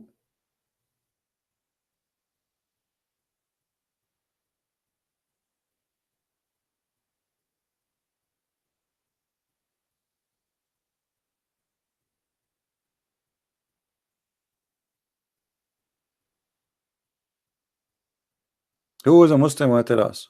They don't know. And my Paltalk is open.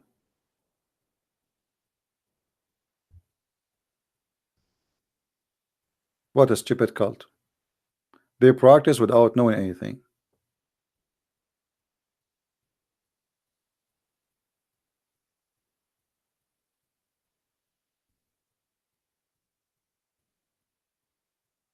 Anyone? Okay. What about Ramadan? Why you fast Ramadan?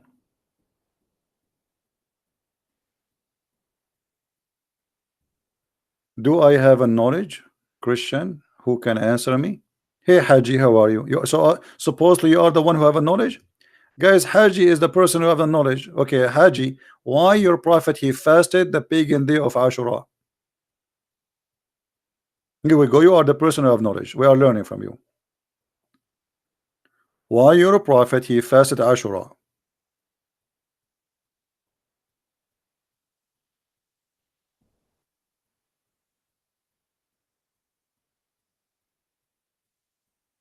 Are you going to answer me, Haji? Or you are just a text Haji?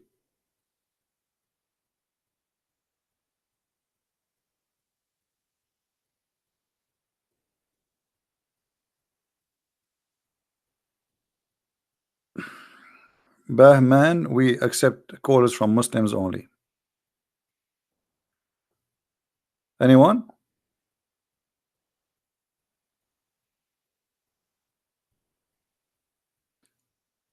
Are you serious? Just to challenge me in front of your disciple, and the only way to fulfill it for you, open your Skype, but you refuse.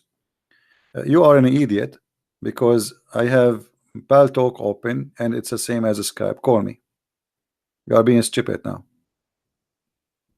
Anyone wanna call me? You can call me in Paltalk. It's a free program, the same as Skype. And my Skype, my Paltalk is open. Here we go. And this is my name in Paltalk for those who wanna call me. And I am online. Who there? Stop being a coward. I'm waiting for a Muslim to tell us why your prophet he chose to fast this day. Okay, if you don't dare to call me, what about you answer me in text? Why your prophet he fasted Ashura? Who wanna tell us? Anyone? Who is a Muslim who can give us in the text in the chat why Muhammad he fasted Ashura? Look at this religion. Let them know.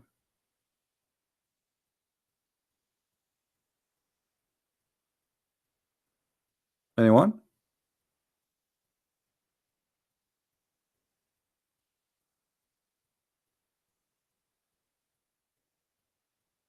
We don't know. So Allah did not tell him to fast Ashura? Is it okay for a prophet to choose the pagan fasting and he fast with them? When the pagan they fasted Ashura, they are fasting to who? To their God. Why Muhammad fasting the same fasting? If this is a pagan practice who practice fasting for their pagan God, and Muhammad he practiced the same fasting with them, that's mean he's a pagan too.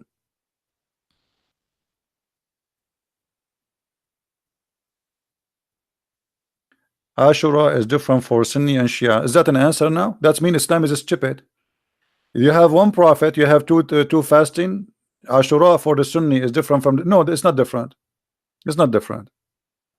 Study well, you will see. The Shia they connect Ashura to something else happened to the grandsons of Muhammad, but this is not the reason. It happened at that day. This is why they call it. They celebrate Ashura by beating themselves. Very, very naive of you. Still, the fasting of Ashura. The fasting of Ashura, we are talking about the fasting of Ashura, not beating yourself in Ashura. Why you beat yourself? This is a different story. Any Muslim can tell us why he fasted Ashura? I mean, what's wrong with you? It's a very simple question. Pagan fast Ashura, Muhammad fast Ashura, and he ordered his followers to fast Ashura. Anyone can tell us why?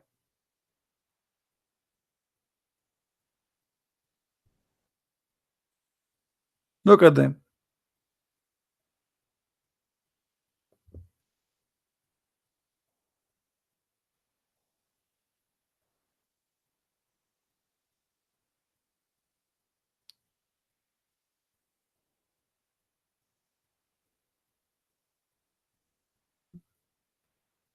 Any Muslim? Okay, we will change the topic because look like there's nobody. Samir, you don't upset me, but you see, I don't like hypocrisy. You see, when somebody is an engineer and he speak like a kid, I mean, that's it. How you say to me that circle is a flat? I mean, is your brain is a flat? You see, we speak about Muslims are being silly and they don't want to use their brain. You are an ex-Muslim and you are an engineer and you do software programming, and yet you think that the circle is a flat. I mean, that's something. I'm not upset from the circle. I'm upset from stupidity. It's you who carry that sentence and you go to different program and you say, Christian Prince, you think the circle is not a flat. It's you who said that. Silly. Circle is a virtual shape, does not even exist. There's nothing is called circle. So how you make it flat? What flat? Anyway. So we will change the topic. Who is a Muslim want to give us a topic so we can open? Oh, the Muslim, he said to us about Hebrew, the book of Hebrew, where Jesus, he is crying and saying that he don't want to be crucified. Okay. So your question is what? How I can explain it? Very simple. The Messiah, the Bible says from the beginning to the end, that the Son is obedient to the Father, and my Father is greater than me. And the Messiah, you see, this is proven that the Muslims, they lie when they say that Muslims, that Christians believe in sacrificing the blood of a human so they can be forgiven. We did not sacrifice anyone. This is number one.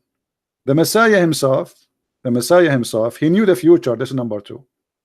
He knew he's going to be crucified, and that is telling you who is he. Number three, that verse confirmed that Islam is a false religion, because if Jesus will not be crucified anyway, why Jesus saying to the Father, I don't want this to happen unless it's your will. Let your will be done. So every sentence in that verse proving to us that Islam is a cult and it's a false statement from Muhammad to say that Jesus was not crucified. Number three, when Muslims they say that the Christian God, he killed himself, that verse proves that the Christian God, he knew they will kill him, but he don't like, is not his wish to be killed, but he don't want to be involved to change the future. Let your will be God. What does that mean? He knew it's going to happen and he will not change it. And the Messiah, he said at the end of the day, I lay down myself and nobody can take it from me. So here this verse proving that Jesus, he laid down himself, nobody can take it from him. So now you need to answer how the Messiah, he is prophesying about himself will be crucified, how he knew will be crucified, and how he is crying, as you said, for not to be crucified if he isn't going to be crucified anyway. What do you say, Muslims?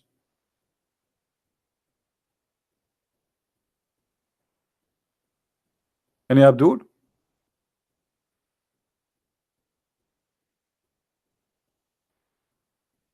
Anyone?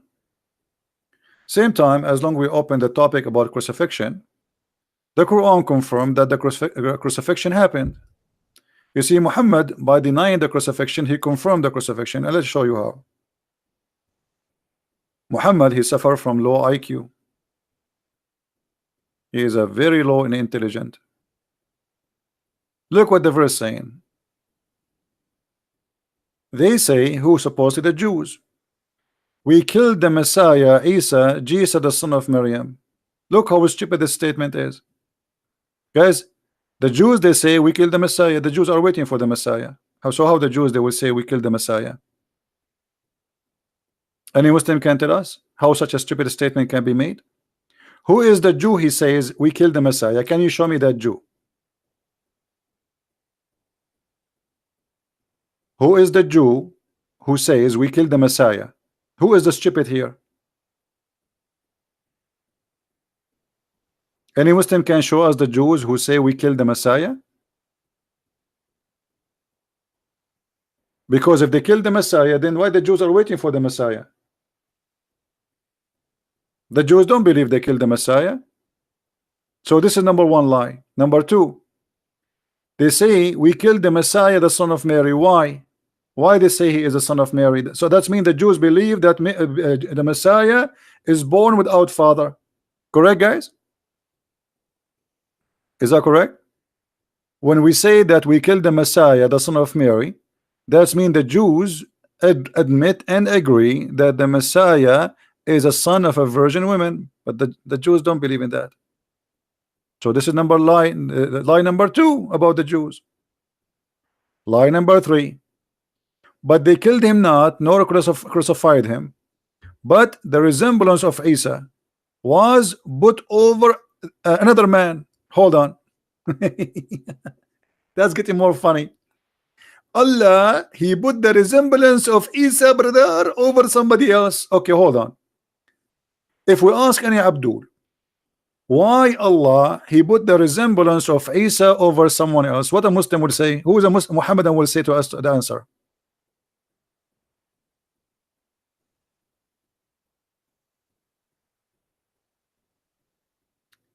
Sharia, I mean justice banned.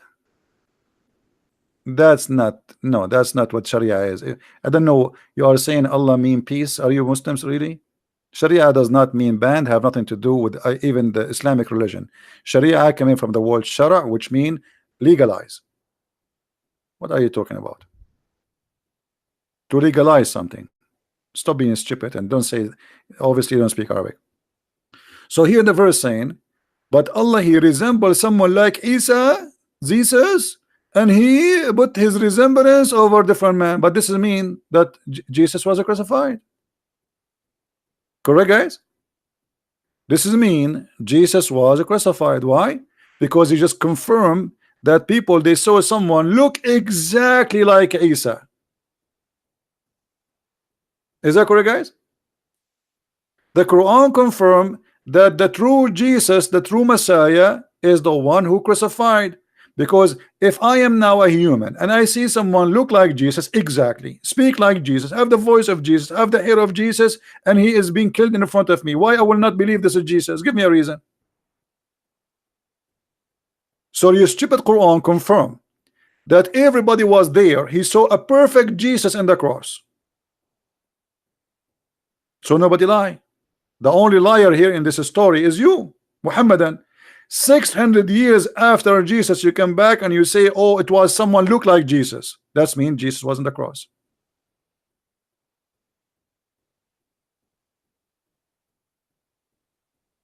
This verse is not written in the Quran.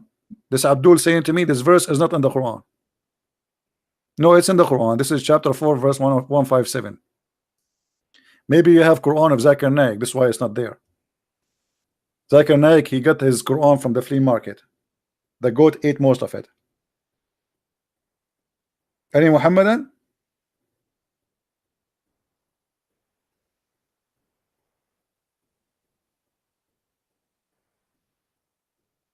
Huh?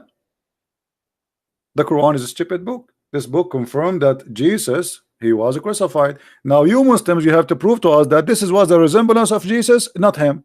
As long you admit it in your Quran that this is someone look exactly like him. Do you understand, people? The Quran admit that the one who was in the cross, he have the eyes of Jesus, the face of Jesus, the hair of Jesus, the hand of Jesus, the voice of Jesus. He is Jesus in every way, in every mean, perfect Jesus. How you can prove to us that this was not him? And how Allah he put somebody the look of Jesus in someone else? How does that happen? What does that mean? And as long Allah he put the resemblance of someone else to save Isa. Question why? Can't he save him without making the resemblance of somebody else? Don't Allah knew by making this trick he will deceive 3 billion, 4 billion Christians?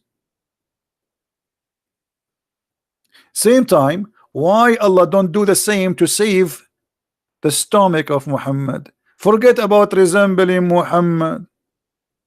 The woman, she gave him a goat, he ate the goat. What about Allah? He make a resemblance of Muhammad to eat the goat, and that guy die. You know what I'm saying, guys? Why Allah want to save Jesus by making somebody resemble Jesus, but Allah will not make somebody resemble Muhammad to save Muhammad?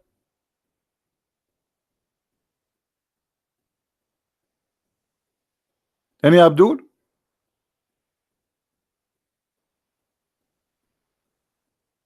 Here we go. Your prophet, he died and he is suffering from the poison. If Allah resembles someone look like Muhammad, he eat the goat, Muhammad will be laughing right now and say, hey, hey, my feelings is fine. The guy who died is different one. Because Allah resembles someone look like me and he made him eat the goat. Do you see it?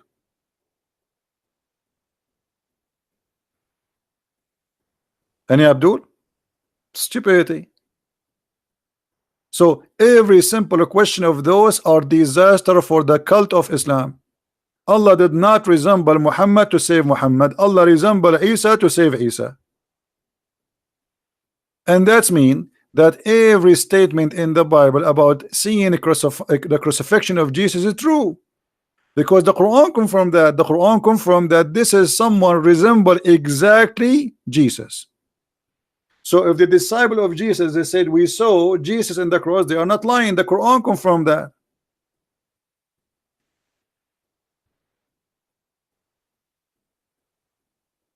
Any Mohammedan?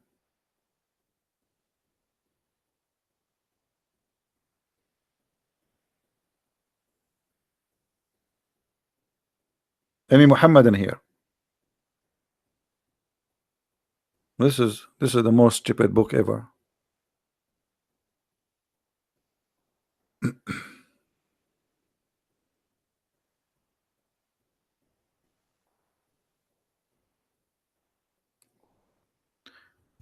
Until now, how many questions we ask about Islam? Zero answer. Why Allah he sent Adam in Sri Lanka? How Adam went all the way from Sri Lanka walking over the water coming to Mecca? Did Adam, brother, he built a ship by his own, brother? Why Adam landed in Sri Lanka and Eve landed in the Arabian Peninsula?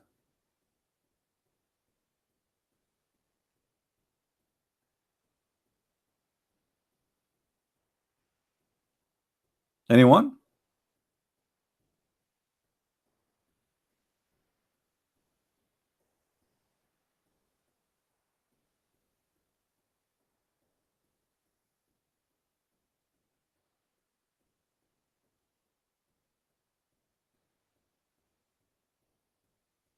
Any Abdul?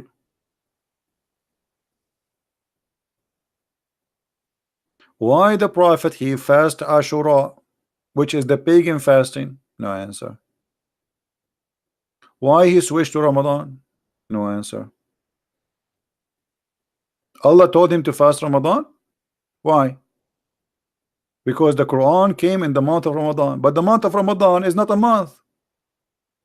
Just to show you how stupid the cult of Islam. Guys, where is the month of Ramadan? Which month is Ramadan? Anybody can tell me? Is Ramadan in July? Or it's in August? Or it's December? Or January? Or February? Or March? Or April? Or May? Or June? Where is the month of Ramadan? Let me show you the madness and the stupidity of this cult.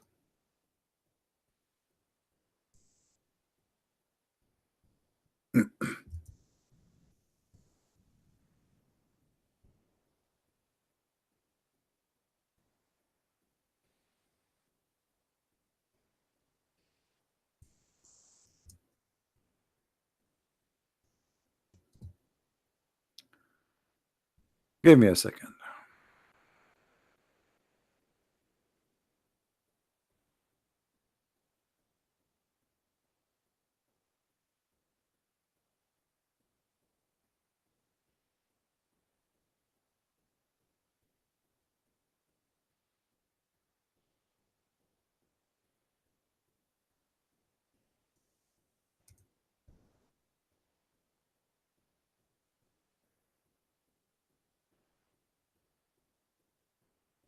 All right.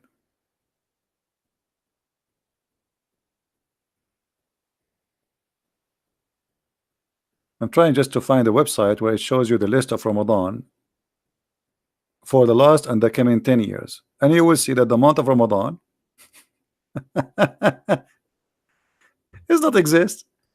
It is in January, February, March, April, May. It's all over the place. So what do you mean the fast of Ramadan? How this month can be a month? If this month can be in July, it can be in December, it can be, how this is can be a month? I will tell you how. But let me try to find you. Trying to find a list.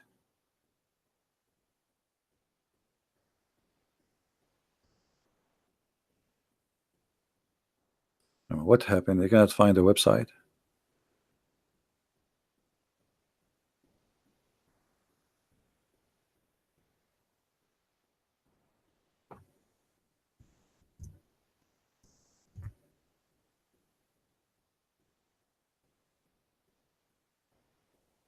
All right, look like we found one finally. Thank God.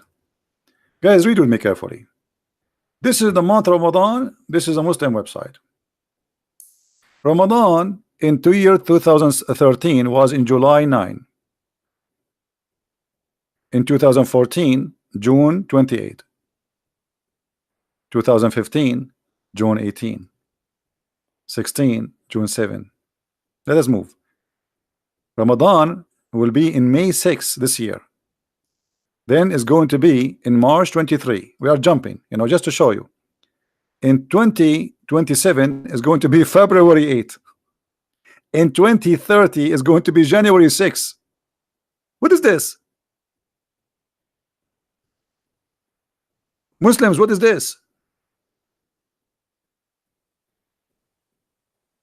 If Ramadan is when Muhammad, it's a date, and this is the date when he received the Quran, how this date can be January sometime, February sometime, July sometime, August sometime, September sometime? What's wrong with you?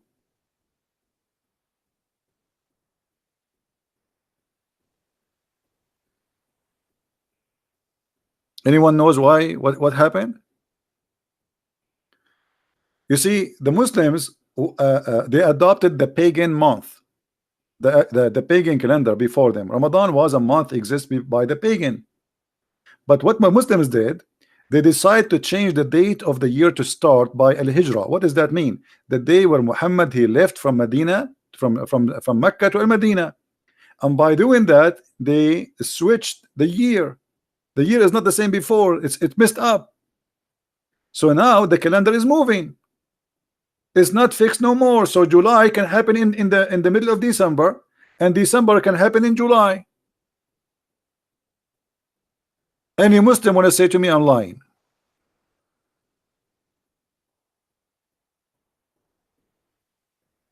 What is this? Imagine Muhammad received Quran in April, and now you Muslims, you celebrate receiving Quran in January or in December, depend on the year. What's wrong with this cult?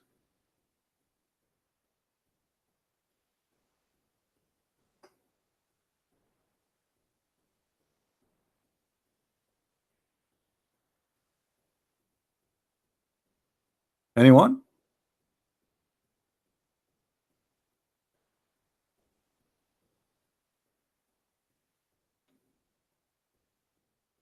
No answer. What a stupid cult. Okay, let us go to the Quran. Just for the sake, there's a program, a comedy program. It's called for a laugh. For a laugh. Let us see how Ramadan is functioned in the Quran.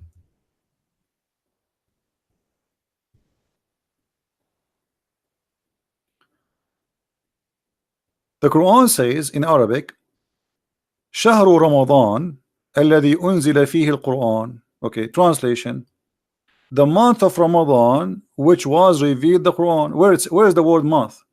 Who is the Muslim when tell me where is the word month? Where is the word month in this verse? There's no month.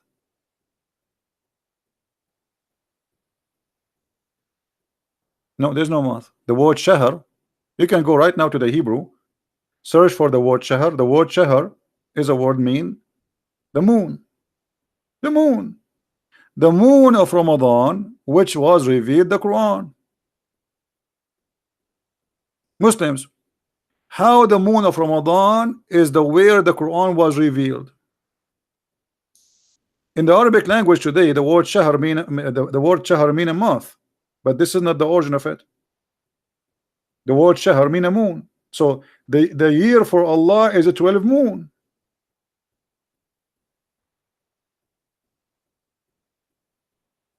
Did I show you? Those are false translations.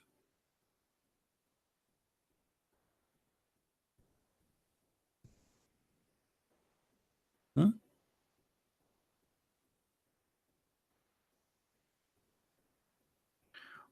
ولسليمان الريح غدوها شهر. For Sulaiman, the flying carpet can fly for a moon, not for a journey of a month. It mean a month, yes, because this is the cycle of the moon. But it says for a moon journey. A moon journey. The word month here is not true.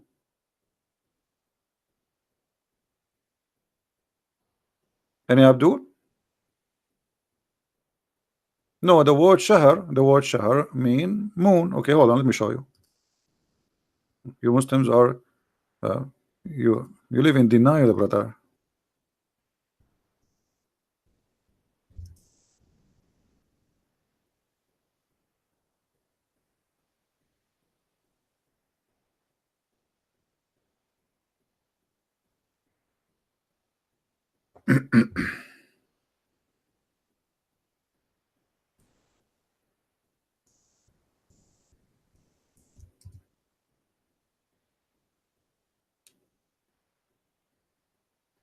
Let us see.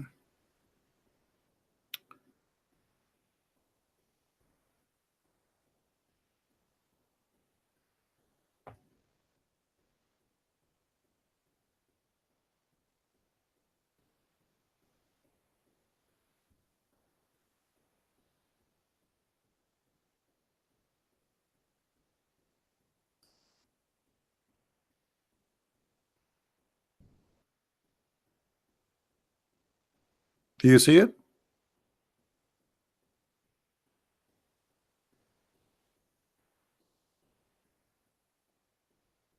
Shahr. You can go to any Hebrew dictionary too, and you will find that the word shahr mean moon. Okay, so in the moon of Ramadan, you receive Quran, but the moon of Ramadan when? Is that in July? Why Ramadan this year in May? When Muhammad he received the Quran first time? And did Muhammad receive the Quran all of it in 1 month? That is very silly.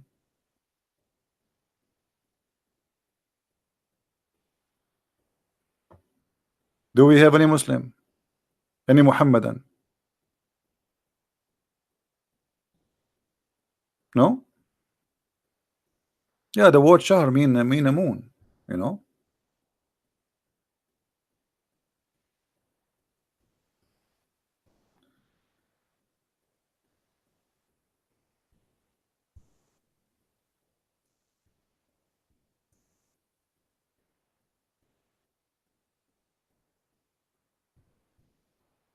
All right.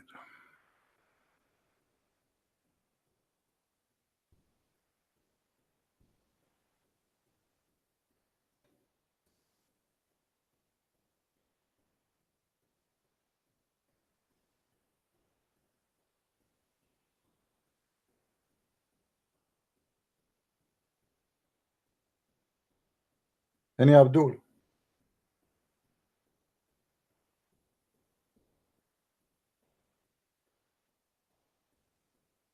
Nothing? They don't know what they are worshiping. They have no idea. That is a silly argument. Why it's a silly argument? If I say to you, you saw Ramadan, just let me show you who is a silly. If I say to you, we saw Trump in the month of Ramadan, but the month of Ramadan can come in July, can come in December, can come in May. Who is the silly here, Abdul? You are saying to me this is a silly argument? So what the point of saying to me in the month of Ramadan, if Ramadan can be anything?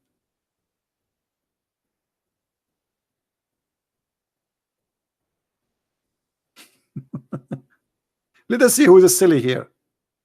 Who is a silly? Why you are saying to me this is a month if this is can be all year long? Are you slow?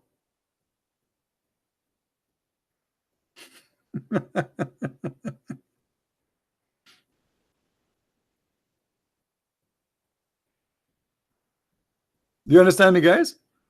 It is silly if you are low in the IQ. Imagine I'm going to celebrate my birthday, and my birthday is Ramadan 11. Hmm?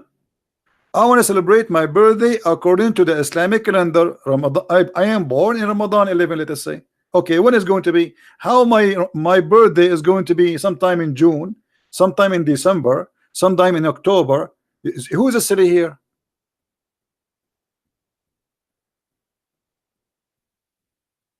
Maybe you are so slow to understand what's happening. I do not know him, my friend. I saw like a video of him, so I cannot judge a person I do not know. Sorry. And Abdul, who is a Muslim want to celebrate his birthday according to the Islamic calendar? That would be the most funny birthday. Because your birthday can happen in July, can happen in December, can happen in you know, I mean, how you what kind of calendar this calendar is?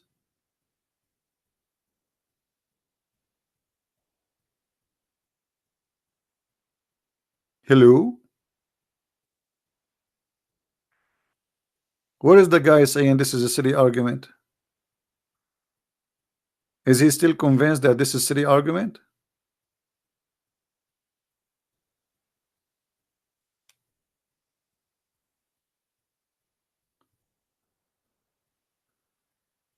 Sharia, I mean justice band? What justice band? What does that mean? What band mean? Is that a music band? What this guy is talking about?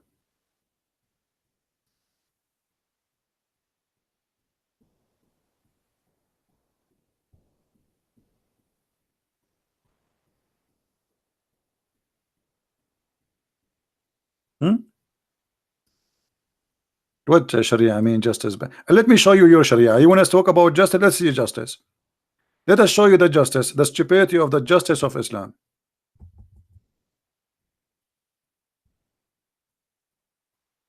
You want to see some justice? Okay. Try not to laugh. To laugh. Here we go. This is justice. In the case of murder, brother, free for the free, slave for the slave, women for the women. Okay, what does that mean? If you kill my wife, I kill your wife. Is that justice? Where is Mr. Justice? Where is the Abdul? He keep talking about justice. I kill my wife, you kill my wife, I kill your wife. Is that justice? Now we have two victims. Where is the justice? What about you kill my wife, I kill you? Why I will kill his wife? Why somebody kill your wife, you kill his wife? What is justice? This is eye for an eye for Muhammad? This is how we understand eye for an eye? The foolish Muhammad, he heard that the Jews practice eye for an eye, and Muhammad is very smart. Okay, you kill my wife, I kill your wife. And this is in the case of murder, not the case of war. Murder, which means we are neighbors. You did something against me, maybe. Okay, so you kill my son, I kill your son. This is the justice. You kill my slave, I kill your slave. Slave for a slave, women for the women. That's a lot of justice.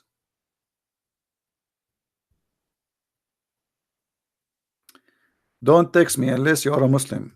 Otherwise, I'm going to block you. I'm blocking anyone who texts me. He don't say clearly I'm a Muslim.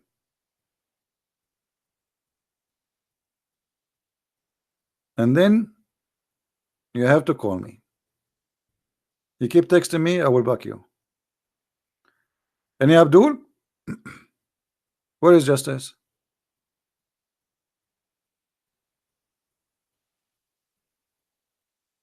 Muhammad Zaid blocked you. Who are you to block you? What is your name? What is your name in Paltalk? You are the coward. Give me your name. I will call you. You are a coward. You did not. Did you text me?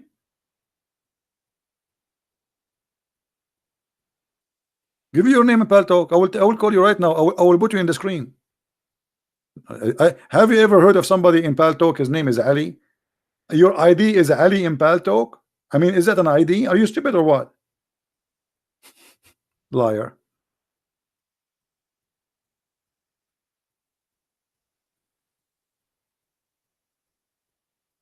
Yeah, I get that. I get that. Have you ever heard of an ID of somebody in a program have hundreds of thousands? His name is Ali. That is the most stupid statement ever.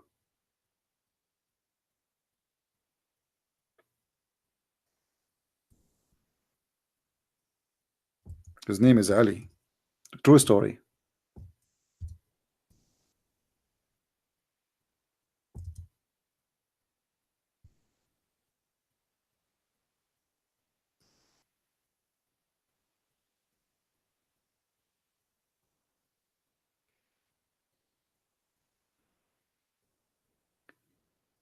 Any Abdul?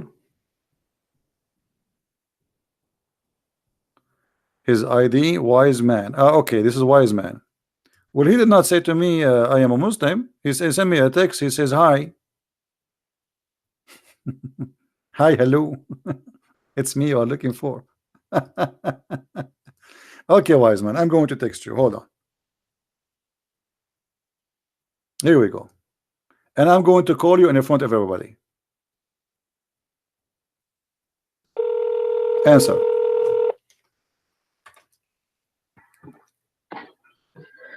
Hello? Hi, so Mark 16 is a forgery. It's deleted from most Bible versions. What is that? Mark 16. What about Mark 16? Is that in the month of Ramadan? You're quoting Mark 16. It's deleted from most Bibles. It's deleted from most Bibles. What happened? Is that verse eaten by the goat? No, it was added by the Greek scribes. No, hold on. You need to tell me what happened to this verse. Is it pagan scribes hold on. So No. Where Mark 16 is deleted from most of the Bible? Can you show me? Hello? Hello? Yeah, it's not in the English Standard Version. Okay, this will mean that the translation is stupid like your prophet, so? No, no. No, it's not deleted. Here we go. I will show everybody. Here we go. Here we go. No. This is stupid. You see, you are a stupid donkey. You are certified. You are a certified donkey. You are a certified donkey. Now I'm asking you. I'm asking you. I answered you, and I showed you that the verses in front of us. The Holy. Shut up. I answered you. You are a liar. Secondly, can you show me the book of Mark in the Quran? All the book of Mark. Mark 16. It's not. Can you show me the book of Mark in the Quran? Why the Prophet of Islam did not mention the book of Mark? What do you think? It's not even inside. I'm asking you why you're a prophet. Why you're a prophet? He did not mention the whole book of Mark. What happened? Mark 16 is a forgery. You need to accept you see, you are okay. You are a kid. You want to repeat yourself. You can repeat yourself as much as you wish. You are the forger. You have to prove it. Open up Mark 16. I have it in front of me in the screen. I put it in the screen for everybody. That's the King James version. It doesn't That's matter the what King version. James version. This is what the Bible says. Mark 16 is there. Put it in the English Abdul, Standard Version Abdul. or NIV or any. Here we go. I'm going to play it for you. Here we go. Listen carefully. Shut up. Shut up. Mark 16. Do you see? And when the Sabbath was past, You're an Mary idiot Magdalene. because Shut up. That verse- Shut up. Shut no, up. that verse- Listen carefully. Mark it's not in 16. the original. Shut up. Shut up. Shut up. It's been added. Mark Ask David 16. Wood. Mark 16 is a forgery. Abdul, you are the Verses 9 forgery. to 20. You are the forgery. Let me ask you. Let me ask you. Let me ask you. Okay. You see, I I can't see answered. it. You asked me a question. Why you Read it don't? in Why the you don't? NIV. Why I you can't don't? even see Listen, that listen, verse. listen, potato. Why you don't wanna? Why they wanna have a conversation? Why you just wanna repeat yourself over and over and over? Is that All what right, you let's want? have a proper conversation. Okay, I wanna ask you. There is a verses which is missing in the Quran, eaten by the goat. Do you think Mark 16 is one of them? There's no verses missing from the Quran. What do you mean? Here we go. I will show it in the front of you on the screen. Here we go. Go on. Okay.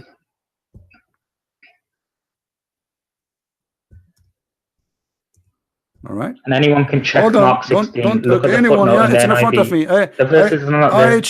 I changed the translation. It's there. You are a liar. Everybody can go. And now, not there. Read here the we go. footnote. Here we go. Here we go. Read the footnote. Is you said there's nothing missing in the Quran. Read with me carefully. The hate in front of you on the screen.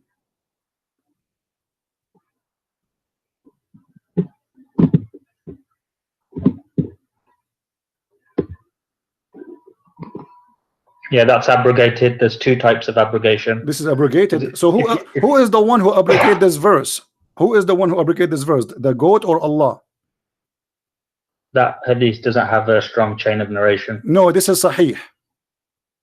No, it doesn't have a strong chain of It narration. is a strong chain of narration, and this is the book No, of it Ibn doesn't have a Majah. strong chain of narration. And here we go in front of you. It says this is a correct hadith. Stop lying. Stop lying. No. Okay, hold on. You just said From what okay. Hold actually do. on. You don't have the original. Everybody heard you saying this verse is abrogated. So you agreed that there was a verse which is about stoning to death, correct? Yeah. Okay, and there's a verse about the breastfeeding for adult, correct? I don't know about breastfeeding for What do you adults. know? So you know about Mark, but you do not know about your religion? Because I studied Christianity. You study nothing. You are an idiot. Here we go. The I verse in studied front of Mark us. 16 The before verse in according front to of us. most textual You are a critics. stupid liar. There's nobody believe in this. And now I'm asking you, why the Nobody verses? believes Hold Mark. on. Nobody Okay. believes Hold Mark on. 16 Okay. is Okay. Hold on. We will go with you. We'll go with you. Go with your lies. You agreed that the verse of stoning to death was there and it's abrogated. Did you say that?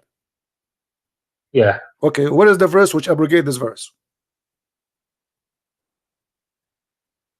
It's in the Quran. Where? Is that in Mark 16? Now I can show you that verse. Okay, show it to me. Here we go. I'm waiting for you. I will give you 10 years. Fair I will enough. give you 20 years.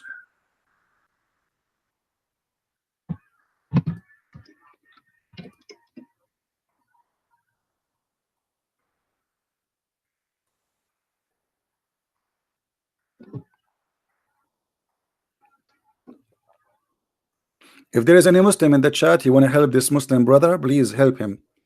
The goat No, ate the Quran. I don't need help. You do not need help. Okay, it's We were going. quoting Mark 16 earlier. Okay, Remember it's that? going to take you 10,000 Even years. David Okay, Wood hold said on. Mark Don't change topic. 16 Don't is a change topic. forgery. Here we go. So Mark 16 obviously is It's the a forgery. It's a forgery. Even David Wood You said see, that. Abdul, you are a potato. You are a potato. You are trying now to escape. I want you to show. Potato. Oh, you want you to show me where the abrogated verses for stoning to death. I can give you a general ruling. What general ruling? No, you said to me in the Quran a second ago. Everybody heard you saying. I said to you, Yeah. where is the abrogated verse for this verse? You said to me in the Quran. I want you to show it to me. Yeah, chapter 2, Chapter 2, verses 106 to 107. 206, 207. Okay. 106 and 107. 106. Okay. Read the verse for us where it says that this is abrogation for the verse you mentioned. No, it says any verse can be abrogated. This is not that. You see, don't be stupid, idiot. That means the whole Quran can be abrogated. I mean, you are a stupid. Are you an idiot or what?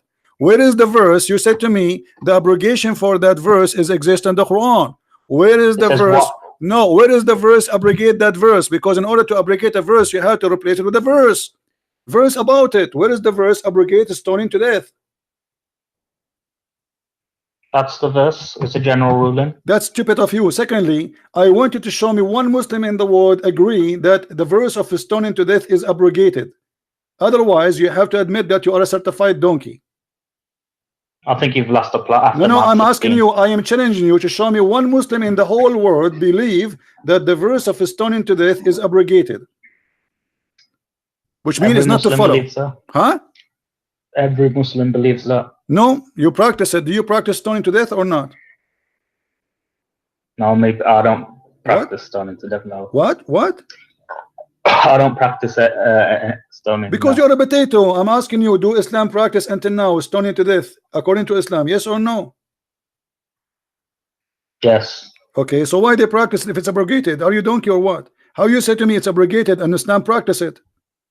Because the verse is abrogated, but not the ruling. Ah, the verse is abrogated. Okay, show me where the Quran says that the verse is abrogated. In 106 and 107. No, this verse doesn't say that. The verse says here, if Allah wants you to cause to forget the Quran, He will give you something better or similar. Did Allah give you something similar or better? Yeah. Where? Where is the verse similar or better than the verse of stoning? Show me. Where in the whole Quran speak about stoning? Because it says something better or similar. Show me either better or show me either similar about The stoning to death. lashings. The lashings. What? The lashings. No, that lashes is not abrogated. This one is still the same.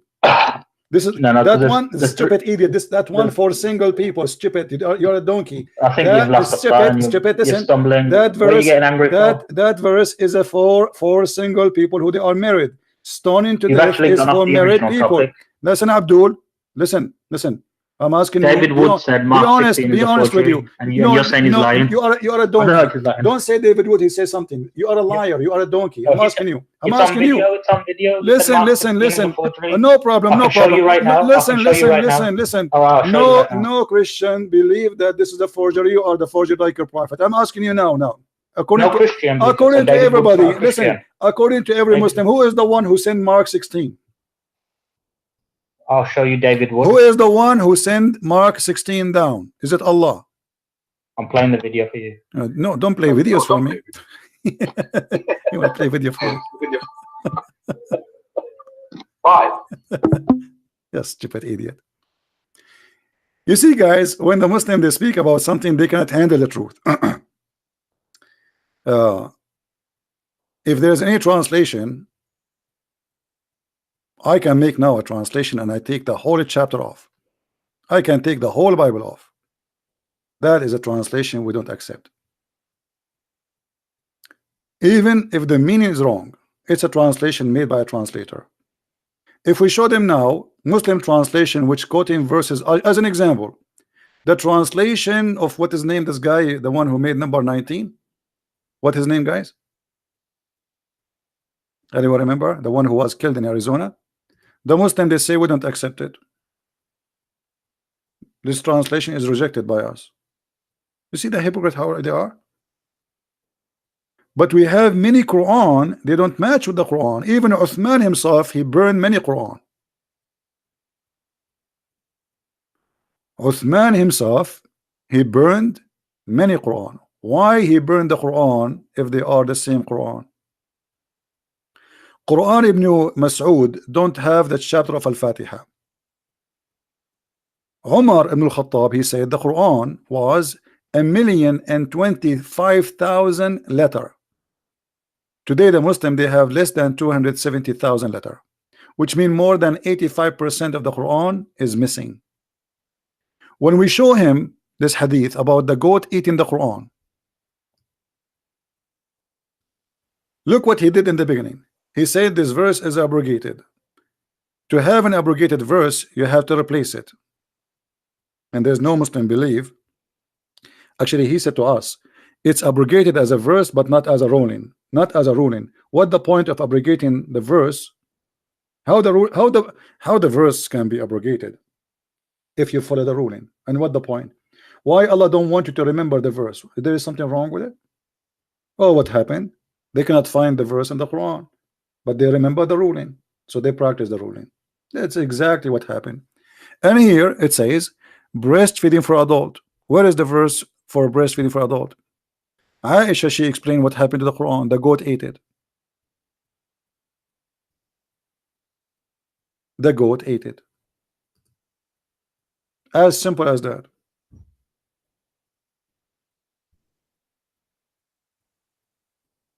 If there is any Muslim want to say that this is not true,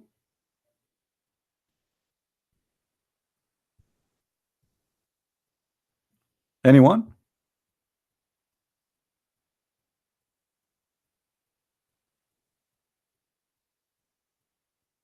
Who is a Muslim want to say something? There is an Imam, his name is Suyuti. Let us see how many verses missing according to As-Suyuti.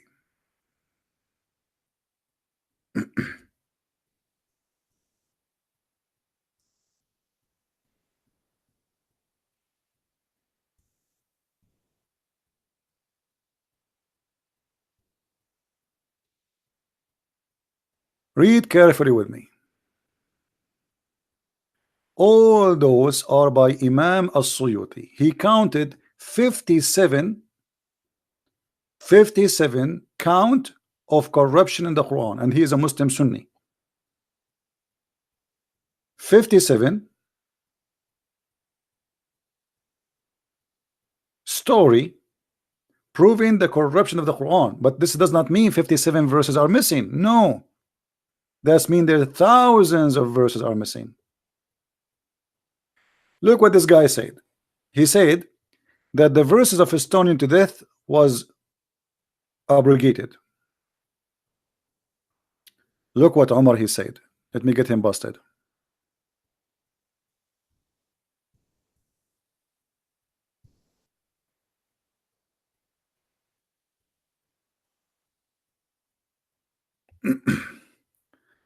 I hope he is listening and he will laugh at himself.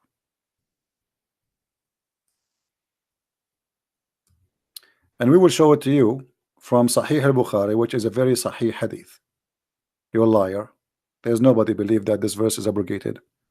Not by ruling and not by verse, but it's gone. It's missing. Look what Umar he said.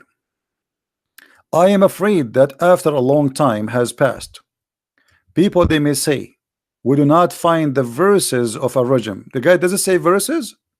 Does it say verses or a verse? It says verses, right? That's mean there should be, we should have verses, not a verse, not one. Verses of a regime. Regime means stoning to death in the Holy Quran. And he is afraid that they may go astray from the obligation which Allah has revealed. Okay.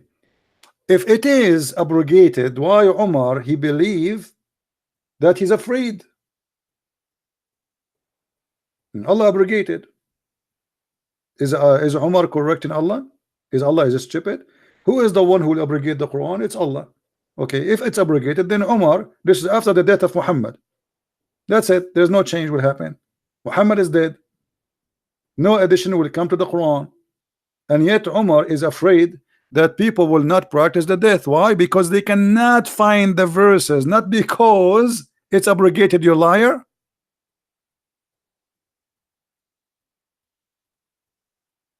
Do you see it, people? He is not, because if it's abrogated, he should not be concerned, because Allah he made it abrogated. That's it.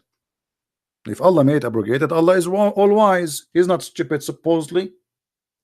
If Allah says I abrogated, that's it. Umar he cannot complain about Allah's decision. But Umar he is saying it clearly, we cannot find it. Umar said, I am afraid that after a long time has passed, people may say we did not find the verses of a regime in the holy book. And he confirmed that it is verses, not one verse. So why you are lying, saying to me this verse is abrogated? What a big fat liar you are. If it's abrogated by Allah or the Prophet, no Muslim will complain and no Muslim will say I'm afraid.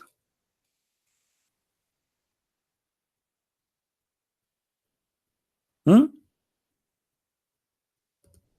Any Muslim have a comment? And don't worry about Mark 16. Aren't you the Muslims? You challenge us to practice Mark 16. Now Mark 16 is a forgery.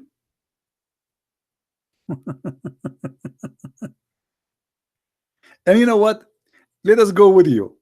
Let us say you are now excited. You found that Mark 16, according to you, is a forgery, but that will not change anything. Still, Mark, the whole book of Mark, saying that Jesus is God. So, what the difference will make for you? Still, Mark proving Muhammad to be a false prophet.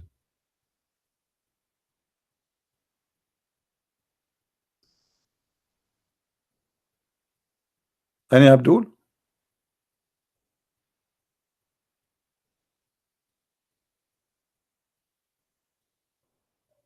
Who is Abdul? And he said to us, a New Life Version does not have the Mark 16, correct? I never heard of this translation before, but here we go. This is Mark 16 in a New Life Version. Do you see it? You said it's not exist. This is a New Life Version. And by the way, this is just a translation. There's many translators. So,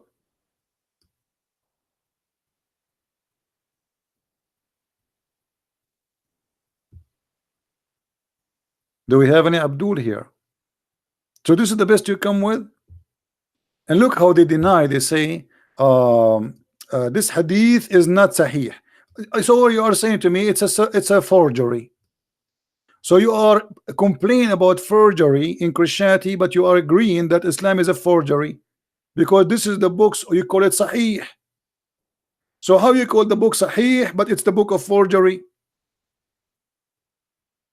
Do you see, guys, the stupidity? You are saying that Mark 16 is a forgery, and the second I show you your book, you say this is to me, this is a forgery.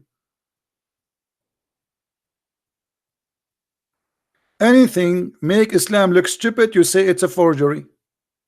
And why Islam is based on sahih transmitted hadith? Why Allah need the hadith to prove Islam? I thought you have the Quran.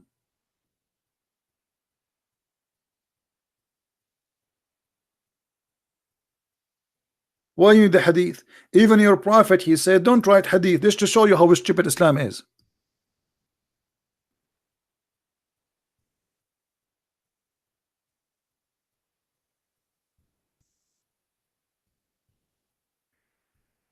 I never saw a stupid cult like this. Muhammad, he said, and this is not a forgery, this is sahih. I mean, guys, look at this madness. Muhammad said, don't write down anything from me, and he who took down anything from me except the Quran, he should erase it. Does it say that? People, does it say that? So why you Muslim you have Sahih al-Bukhari? And why even this hadith is written? This hadith in of itself is against Allah Prophet. Imagine I say to you, don't make coffee, and you say to me, he just said to you, don't write hadith. You write that? Muhammad, he just said, don't write what I say, only write Quran. And you write, the Prophet, he said, don't write what I say.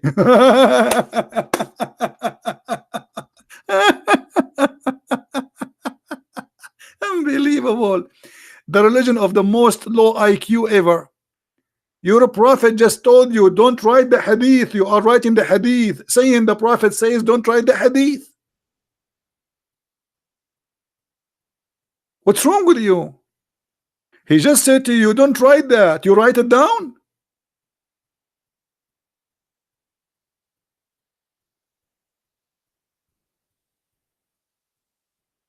Me.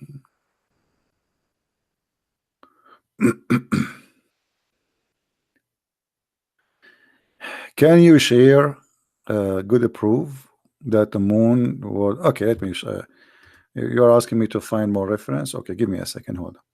This guy is asking me to show that the word shahar mean moon.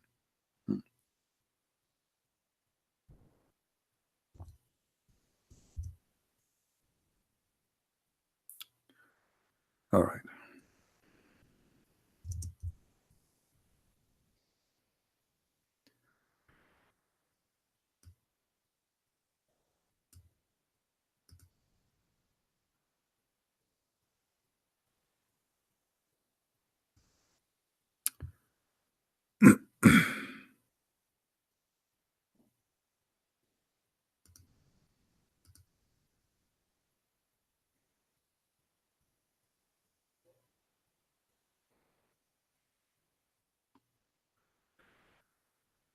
All right.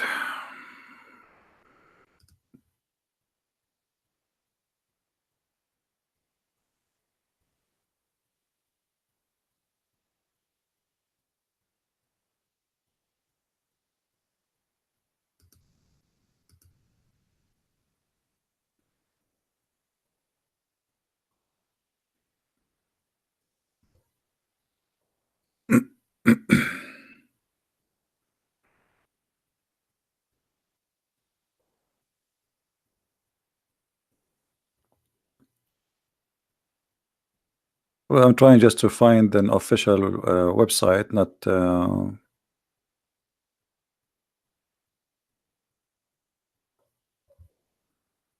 not just a website.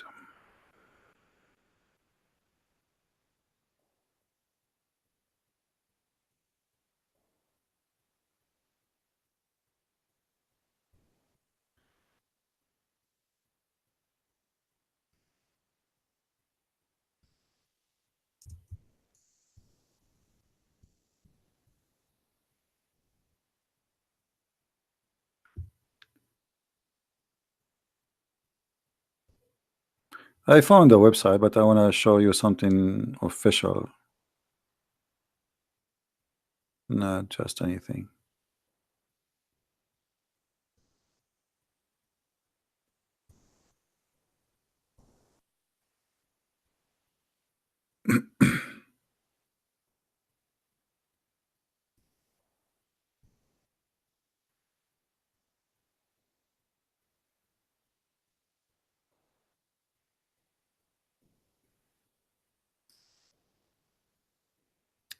All right, there's many. I mean, you can search yourself, but here we go. Like, I mean, there's tons of website. This is the meaning of this is from the Hebrew, the origin of it.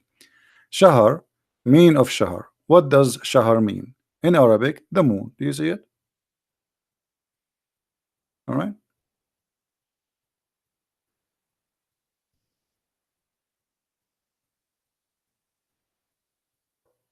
Do you see it? So you can search. I mean, this is basic knowledge. It's not like something really a big deal. But most of people do not know. But you know, most of people, they are ignorant. They don't want to earn knowledge. Yeah. So Shahr is the moon. Never was a month. But by time, because the moon practice became Islam, Islam is trying to copy the Jews. You know, the Jews, they use the moon for their calendar too. So Muhammad is copying the Jews. He copied the Jews, and by doing that, he copied whatever the Jews they have. And the word Shahr is the moon. So the Quran says, "Whoever of you witness the moon of Ramadan, not the month of Ramadan." How you can witness a moon? How you can witness a month? Let us go back. To witness a moon, eyesight the moon, not only witness, actually.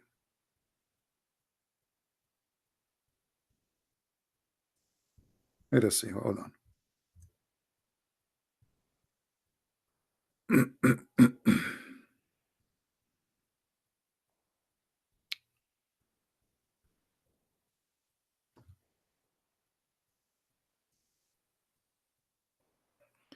Sometimes you might be confused because the Muslim translation is kind of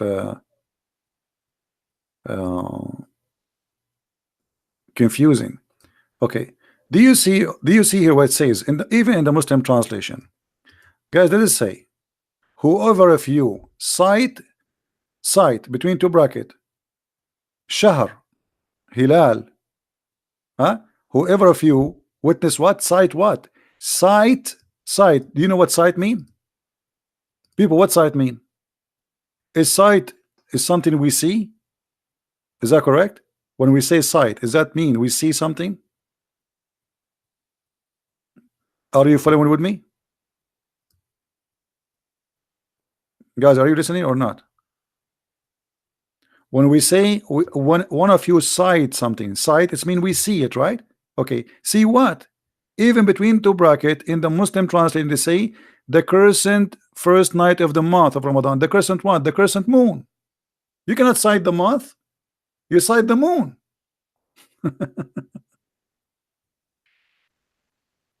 Trust me, I never say something to you is not true. I will never. You see, if I don't know, I will not open my mouth. Like, because a foolish man is somebody speak about something you do not know. If I say something, I stand by it. All right. So shahr never was a word mean month.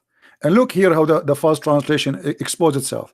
How here you say the month of Ramadan, and here you say cite the crescent moon, but it's the same word. Here we go. This is the word. This is shahr, and this is shahr. So why here you put it between two brackets, the crescent moon?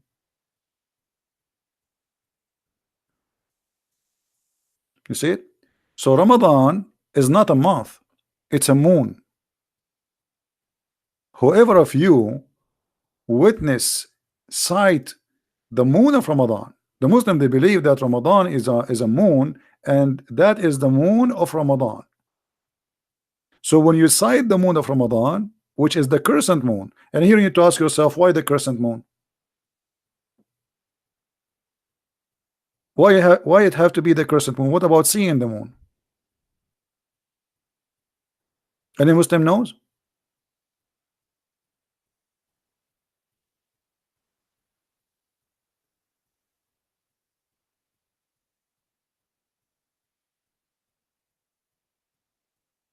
They do not know. You see, in the old religion, the sun and the moon, they are gods. Both of them, they are gods. The sun married from the moon god. The sun god married from the moon god, and they have 3 daughters.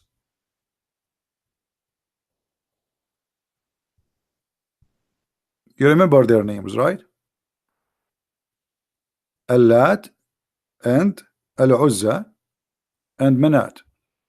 Chapter 53, verse number 19 and 20. Al-Lat, and we explained to you before, the word Al does not mean the, in this case it's mean God. Al in the old Aramaic and Hebrew, it is a word mean God. So you put al before. Now the word al in the new Hebrew transformed to be el. So instead of al in the Hebrew today, we have el, Emmanuel, Elohim. Okay, el. So al, the same word al became el. So in the old Hebrew, it was Israel, not Israel. It was Mikael, not Mikael. All right. Now, al is an Aramaic word which is God. Have nothing to do with any God. Any God. You put it in the front of anything, you make it God. So, al-Lat, God Lat. Al-Uzza, God Uzza. Makes sense, right? Those are goddess, female. They are the daughters of Allah. Once I heard somebody asking the funny James White. They ask him, do Muslims worship the moon god? He says no, because the Quran says don't worship the moon. That's stupid. Because the Muslims, you know, the moon god worship is not worshiping the moon, is worshiping the moon god, which is the God who in control of this moon. What people they see, this is why we see here in the other verses say the crescent moon. What the crescent moon? The crescent moon present another God which is known in the Quran and even known in the Bible. Anyone remember what the name? Let us see how many of you will remember. The God which is God of fertility. What his name?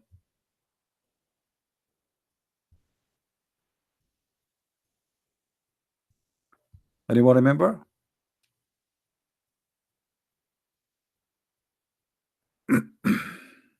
Baal. Thank you. Baal is just another name for the moon god.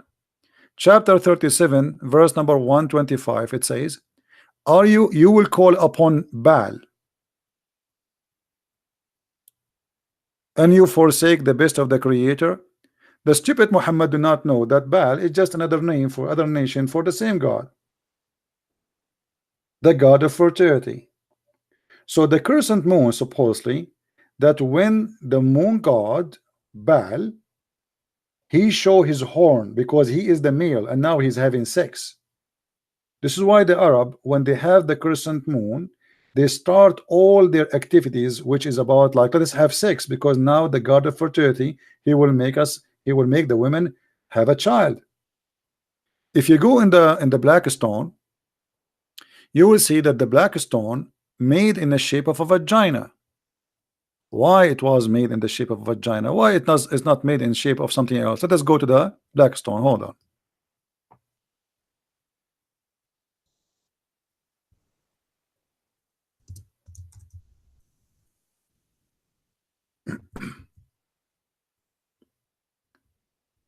Everything have a reason. It was not like by mistake. It was made in a certain way for a certain reason. The black stone made in the shape of a vagina because simply was presenting a vagina, and this vagina will be fertilized by the god, the moon god Baal or Allah. Allah. Lah. You see, Allah, his name, we just showed you that Al is a word mean God. Lah is the name of the God. Lah is the moon god. You can search right now in Google, you will find that Lah is the moon god. Women, they used to go when they have their period, because obviously when you have your period, this means you are not carrying a child. They place their hand, they go around the Kaaba naked. How we can prove that the people used to work to practice sexual religion around the Kaaba? We can find it even in the hadith.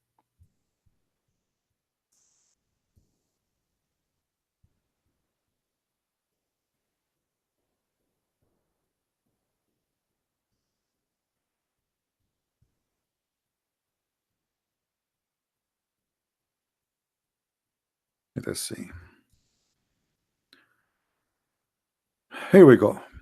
Sahih Muslim, Hisham narrated in the authority of his father that the Arab, with the exception of the Hamas, who were Quraysh and their descendant, go and circumcise around the house naked. Do you see it says naked? Did you ask yourself why they go naked? What is the religion? What is the religion was a practice in around the Kaaba which required you to be naked?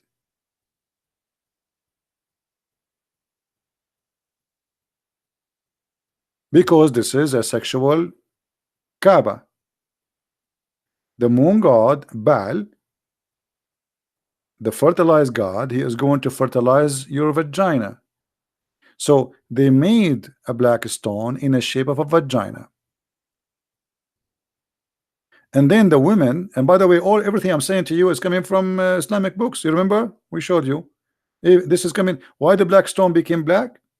Because of the blood of the women period. Women, they place their hand in their vagina, and then they put their hand inside the black stone, and then the man after that, he come and he wrap his penis inside the black stone, praying to Allah to make the women carry their seeds. This is the black stone. It is totally a vagina.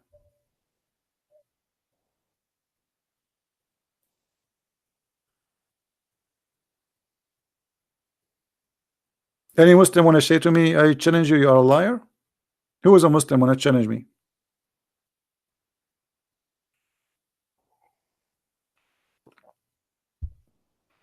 What was the religion practice around the black stone, around the Kaaba, where it's required to take off your clothes naked? Women. And actually Muhammad, he forbid people to walk around the Kaaba. If you have my book 6 on Allah, you will read that Muhammad, he forbid people from going around the Kaaba naked because he saw a woman, he liked her vagina and her breast. Ask the Muslims, when the last time people they used to go naked around the Kaaba? They say to you in the last year of Islam. Okay, hold on. So Muhammad now he controlled the Kaaba for many years. Why until now, and almost he is dead, he did not forbid people from going naked around the Kaaba?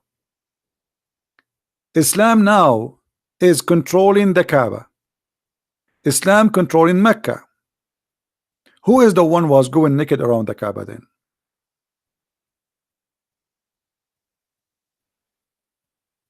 And why Muhammad did not forbid it? Allah have time to tell us don't eat pork? Where is the verse in the Quran that says don't go around the Kaaba naked? Why Allah don't mention that? You know what I mean, guys? Isn't it this is very important for Allah to mention? If Allah is a true God and the Quran is from Allah, which one is important to say to us in the Quran? You can eat at home, like we see in chapter 24, verse number 61, which is extremely stupid, or to say don't go naked around the Kaaba. So Allah have time to tell us there's no sin on you to eat alone. You can eat in your father home, you can eat in your mother home, but he don't have one verse saying to Muhammad, hey Muhammad, tell those people to stop doing that. They are going around my house totally naked. Why Muhammad never received any statement from his God saying don't ever do that? There's no restriction on blind, no restriction on lame, no restriction on the sick, nor on yourself. If you eat in your houses, look at the wisdom. That is hilarious. That's God. The one who's talking here is God.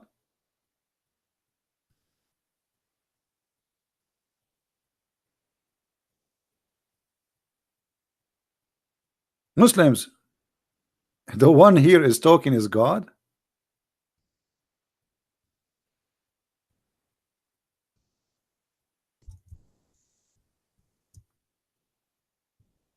What is that? And he have no time to say to Muhammad, don't let people go around the Kaaba naked. This is God.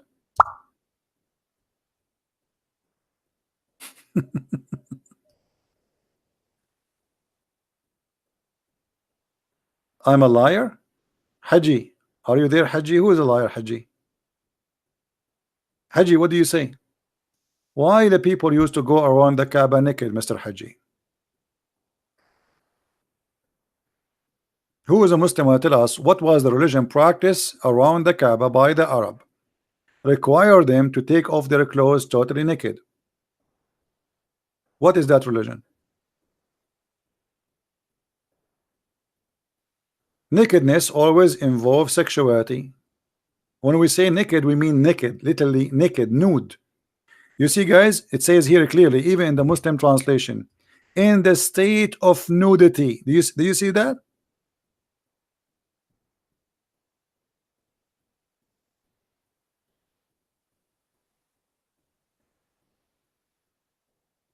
Why? What is the religion was practice which Muhammad he adopted Ashura from them and he fast with them, and he made the satanic verses approving their gods, and he says that Lat and Al-Uzza, their intercession is a must. What is that religion which is based on nudity?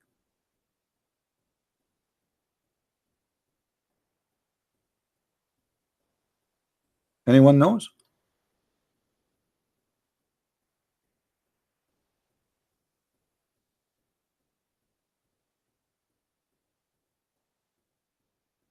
Nobody?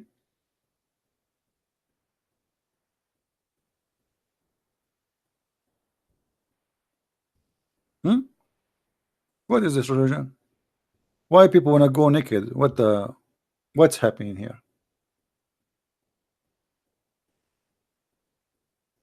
What exactly the practice? By the way, the naked here are not only men and women. Party.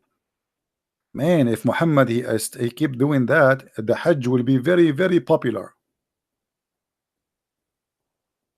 You see, you have nude beach in the year 2019 in Europe. They have it before you, the Arab, long time ago.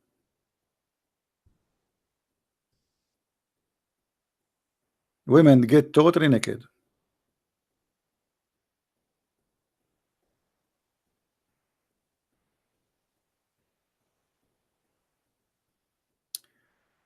Ashura is the same day as Yom of Kippur, 10th of Tishri. Muhammad took it from the Jewish. Actually, there's a hadith that says that Muhammad he saw people fasting in the day of Ashura. And he saw the Jews, and he said to the Jews, what is this? What is this? He said, this is the day where Moses he crossed the sea. We fasted. Muhammad, he says, we are more close to Moses from you, and he start practicing Ashura. For the one is talking about Ashura.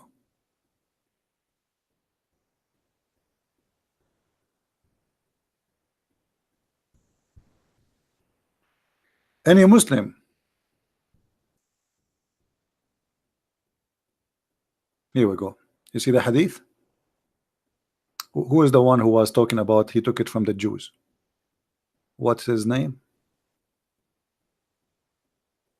Whatever your name is. You see, when we ask the Muslims, we ask them to challenge their knowledge. They do not know. But here you notice the Muslims how much they are confused. Aisha, she is saying that Ashura was a day of the pagan. Different hadith says that Muhammad he took it from the Jews. And look what happened. When the Prophet arrived to Medina, which is Yathrib, the city of the Jews were observing the fast of Ashura. Do you see it? The 10th of Muharram. And they said, this is the day when Moses become victorious over the Pharaoh. On that, the Prophet said to this companion, you Muslims have more right to celebrate Moses' victory.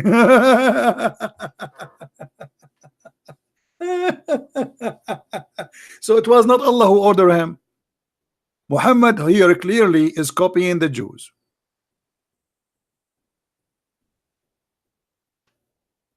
Yeah, but Matt, you know, when we discuss with Muslims, you see, when you discuss with Muslims, you cannot put all your papers out. You freak them out. You have to play like a game. It's a game. Muslims they are not honest. First of all, they play games. So if you say to them this hadith now, you know, you kill the game. If you say it from the beginning, it's like playing cards with the Muslims. Don't show all your cards. Let them say, let them defend, and the more they defend, the more they are in trouble. So if you think I do not know about it, this is my book actually. If you read my books, so Muhammad obviously he's a copy. He's copying the pagan. He's copying the Jews. Okay, so now he saw the Jews fasting that day, and he take it. What if this day is wrong? Right? What if the Jews are liars? What if this is the wrong date? And then how Muhammad he said later, if you fast this day is going to erase your sin for a year.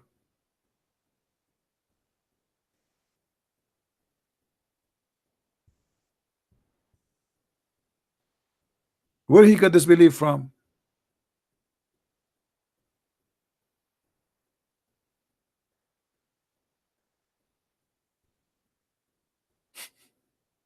This guy is just fabricating religion. He's just making things up. He's not a prophet. He saw the Jews have been fasting, the Christian have fasting, everybody have fasting. He don't have fasting. Now we have to have fasting. We are making a new religion now, supposedly. So we copy them. As simple as that. Let me show you another hadith which is very funny.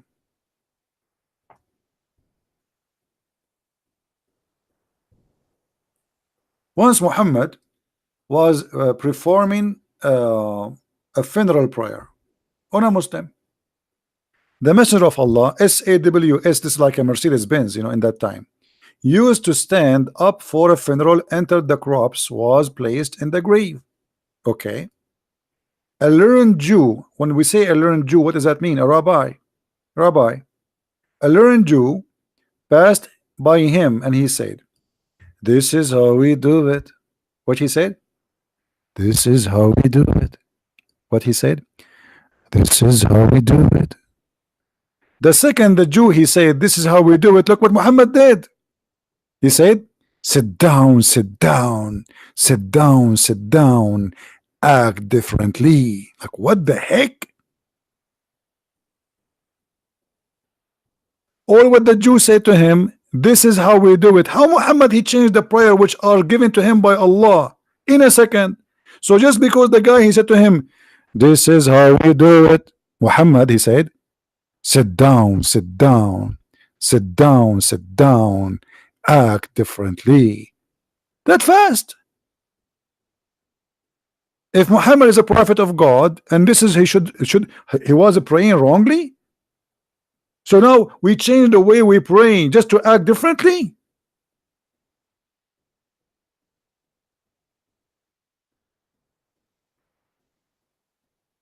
I wish I can pray for you. There's a song. It's called "This Is How We Do It."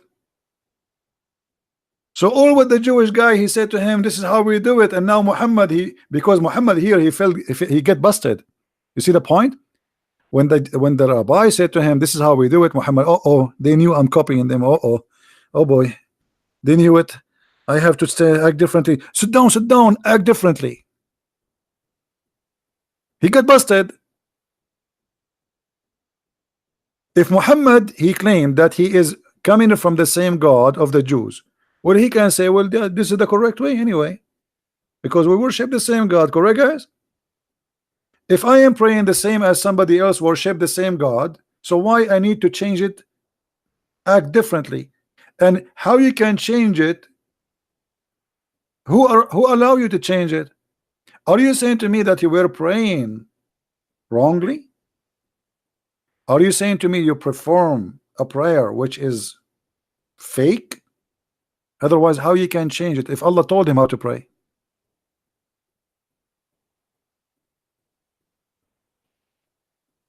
You know what I mean, guys?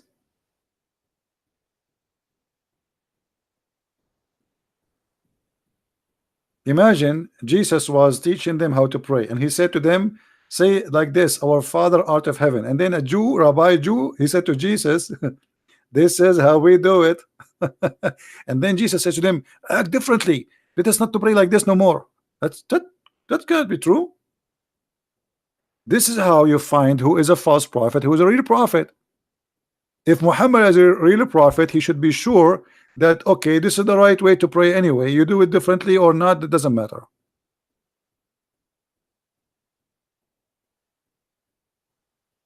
This is how we do it. You know what? I wish I was exist in the time of Muhammad. I will drive him crazy. I will keep walking by whatever Muhammad he do. I say to him, "This is how we do it." And then Muhammad he have to act differently. As an example, Muhammad he eat from his mouth. I will say to him, "This is how we do it." Muhammad now he cannot eat from his mouth no more, because this is how we do it. He have to eat from different place.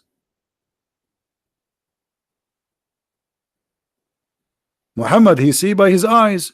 I will say to him, "This is how we do it." Muhammad now he have to use his ears. He cannot see by his eyes no more. Muhammad he sit down. I will say to him, "This is how we do it." Muhammad will never sit down. He will stand up. He will sleep standing. But what is that? We just say to him, "This is how we do it," and now he change it.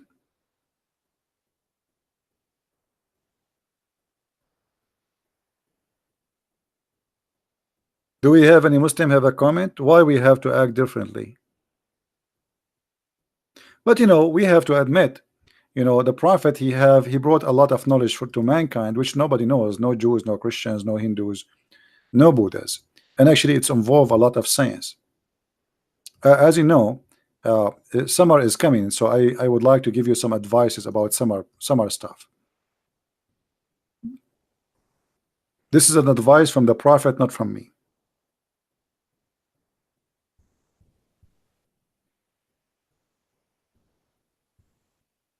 All right.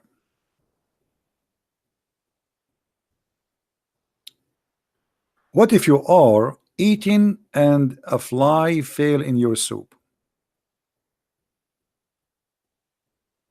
What you do? Summer is coming, and insects are going to be going crazy.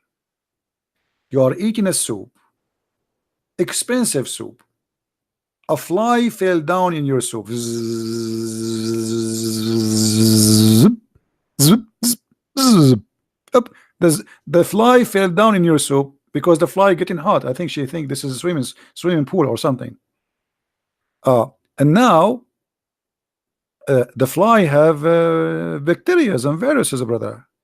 So how we can, I mean, we cannot throw the soup. So what we do, the prophet, because he is a genius and Allah taught him something nobody knows, he said to the Muslims, dip it, dip it, dip it, this is how we do it, dip it, dip it, dip it.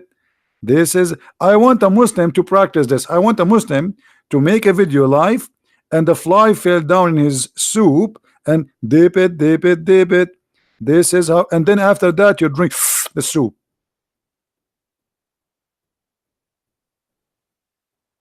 One wing have a disease and the other wing have a cure?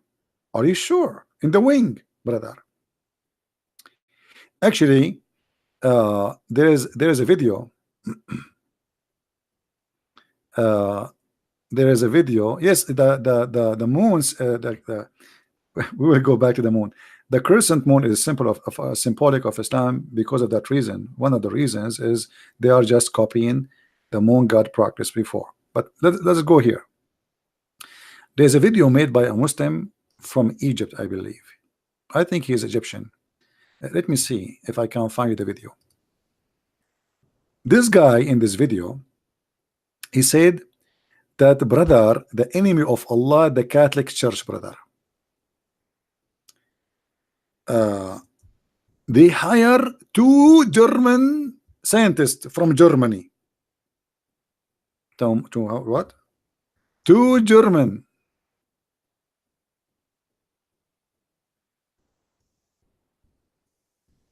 And they told them, we want you, the Catholic Church, they hired those two, and they told them, we want you to study this hadith, so you expose Muhammad, the Catholic, they want to expose Muhammad. And those 2 German, brother, the scientists, they start studying, and here was the astonishing result. They found that in the wings of the fly, there is a cure for AIDS. And then they told the Catholic Church. The Catholic Church, the Pope, he told them, please don't tell anyone about this discovery, because then everybody will convert to Islam. The Pope, he told them, the Pope. So, and then those 2 scientists, I'm trying to find the video for you. It's because it's translated, you will die laughing. It's translated to English.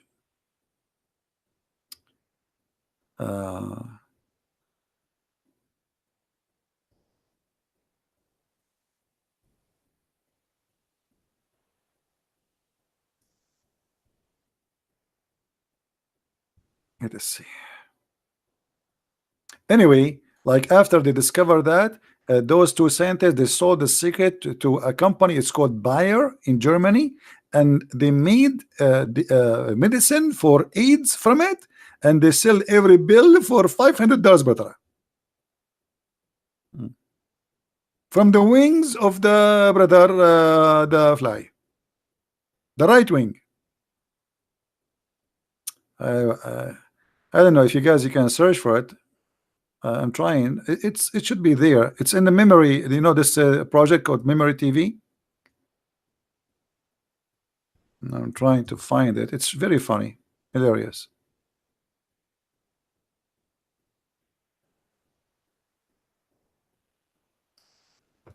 Let us see. Maybe I'm pronouncing the name of the Memory TV wrongly. Memory TV. How you guys, do you know the name of this Memory TV? Okay, this is how it's okay, hold on. Maybe I'm pronouncing it wrong. Okay, now I got it. Okay. I am in their website. I will try to find the hadith there if we can. Let us see. Fly. Here we go. I found it. All right. Let me open it for you. This is number 1889 Hamas TV. This is Hamas TV. The scientist Dr. Ahmad Al-Muazzin Bayer invented its cure for AIDS based on the hadith of the Prophet Muhammad, the wings of the fly.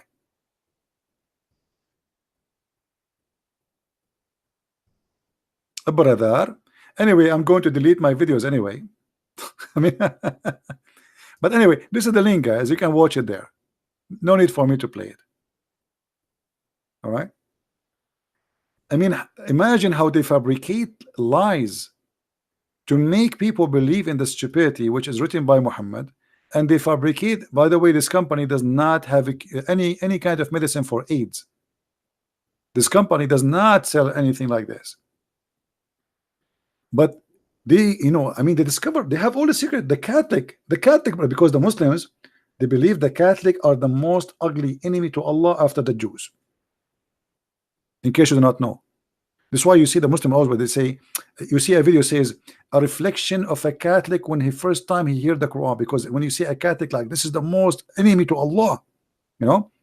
So the Catholic, brother, the Catholic, they hire a brother, they hire a scientist, a brother, and look how smart. I mean, look, he look like a genius.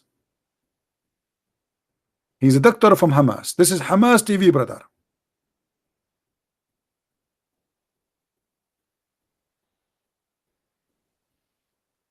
And this is the title.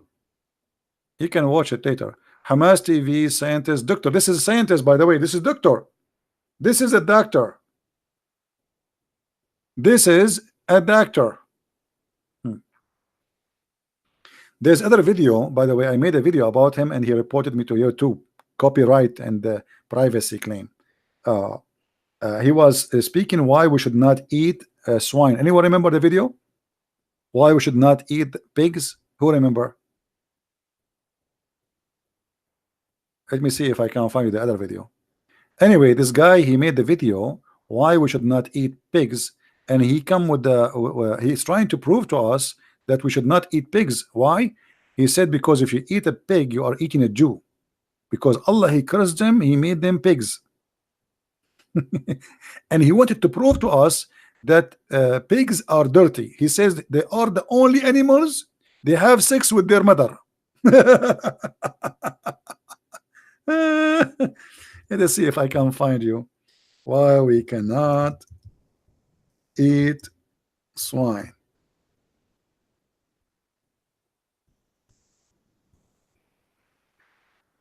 Let's see. Hilarious cult.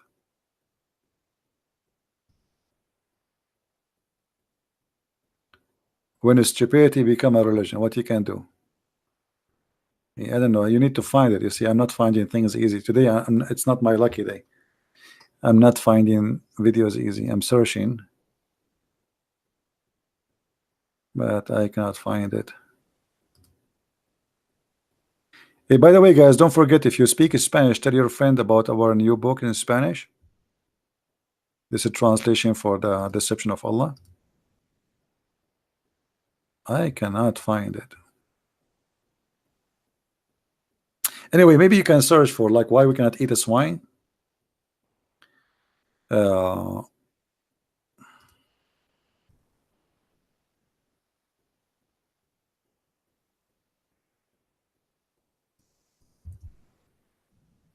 Let me try again.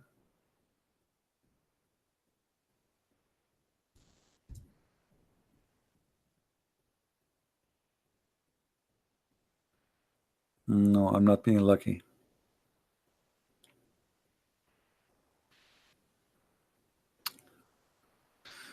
Anyway, guys, I think we have enough for today. We are here for many hours. By the way, I'm not going to keep this video because it's not really important much. There's a video I made a few days ago, and only few of you downloaded. I made a comment down in the comment section. It's about marrying a Muslim. I encourage you, all of you, to download this video. It's extremely important. Please download this video. Let me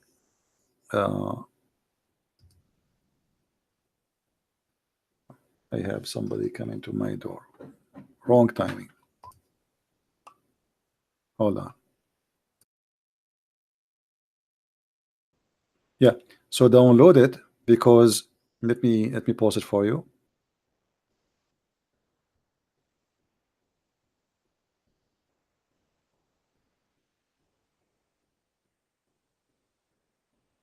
People want to come to your door to sell your stuff, and because I'm very rich, I will buy.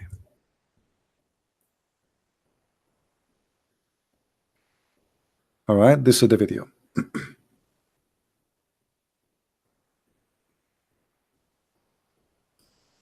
Is my voice clear, guys?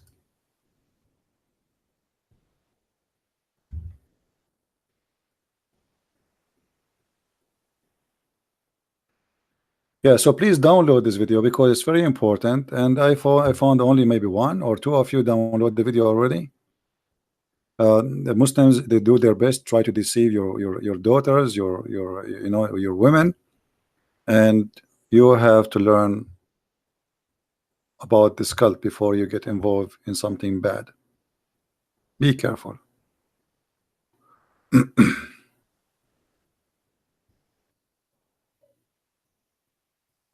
Why I'm taking my videos off? If I don't take them off, YouTube take them off. I am targeted by YouTube day and night. So if you want my YouTube, you need to download them immediately. Otherwise, I have no choice but to take them. The Sharia YouTube, the Sharia department of YouTube, they always target my channel. So I don't keep my videos. All right. So you need to support me by downloading my videos. Anything I do, anything I say, they don't agree with me. Otherwise, I should have like now thousands of videos on my channel, which will bring a lot of people to subscribe to, right? Why you want to make a video and take it off? But we have no choice. Those liberals, they are siding with the Sharia law cult. Oh yeah, the Muslim, they sponsor the YouTube sponsor Muslims. Go and see how many videos against me, hate, calling names. Even the other day, there's a guy, he asking the Muslims to go and report David Wood, and he said word by word, this is how you can harm him. It's a hate teaching crime. Actually, David Wood, he should report him to the police. He said it clearly, this is how you can harm him, and his video is there. All right.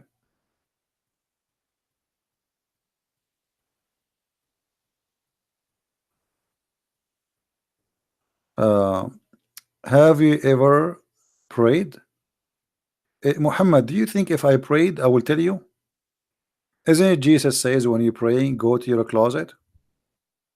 Only hypocrite people, they speak about themselves praying. I pray and I fast. And why you need to talk about that? This is something private between me and my Lord.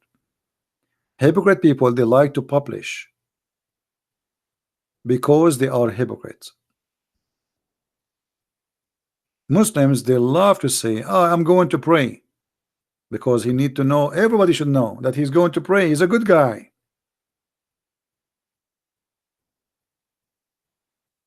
Right? We don't do that.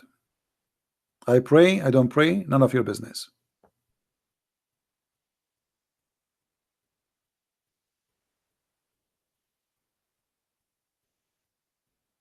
Anyway, guys, I want to say thank you for being here. We have enough for today.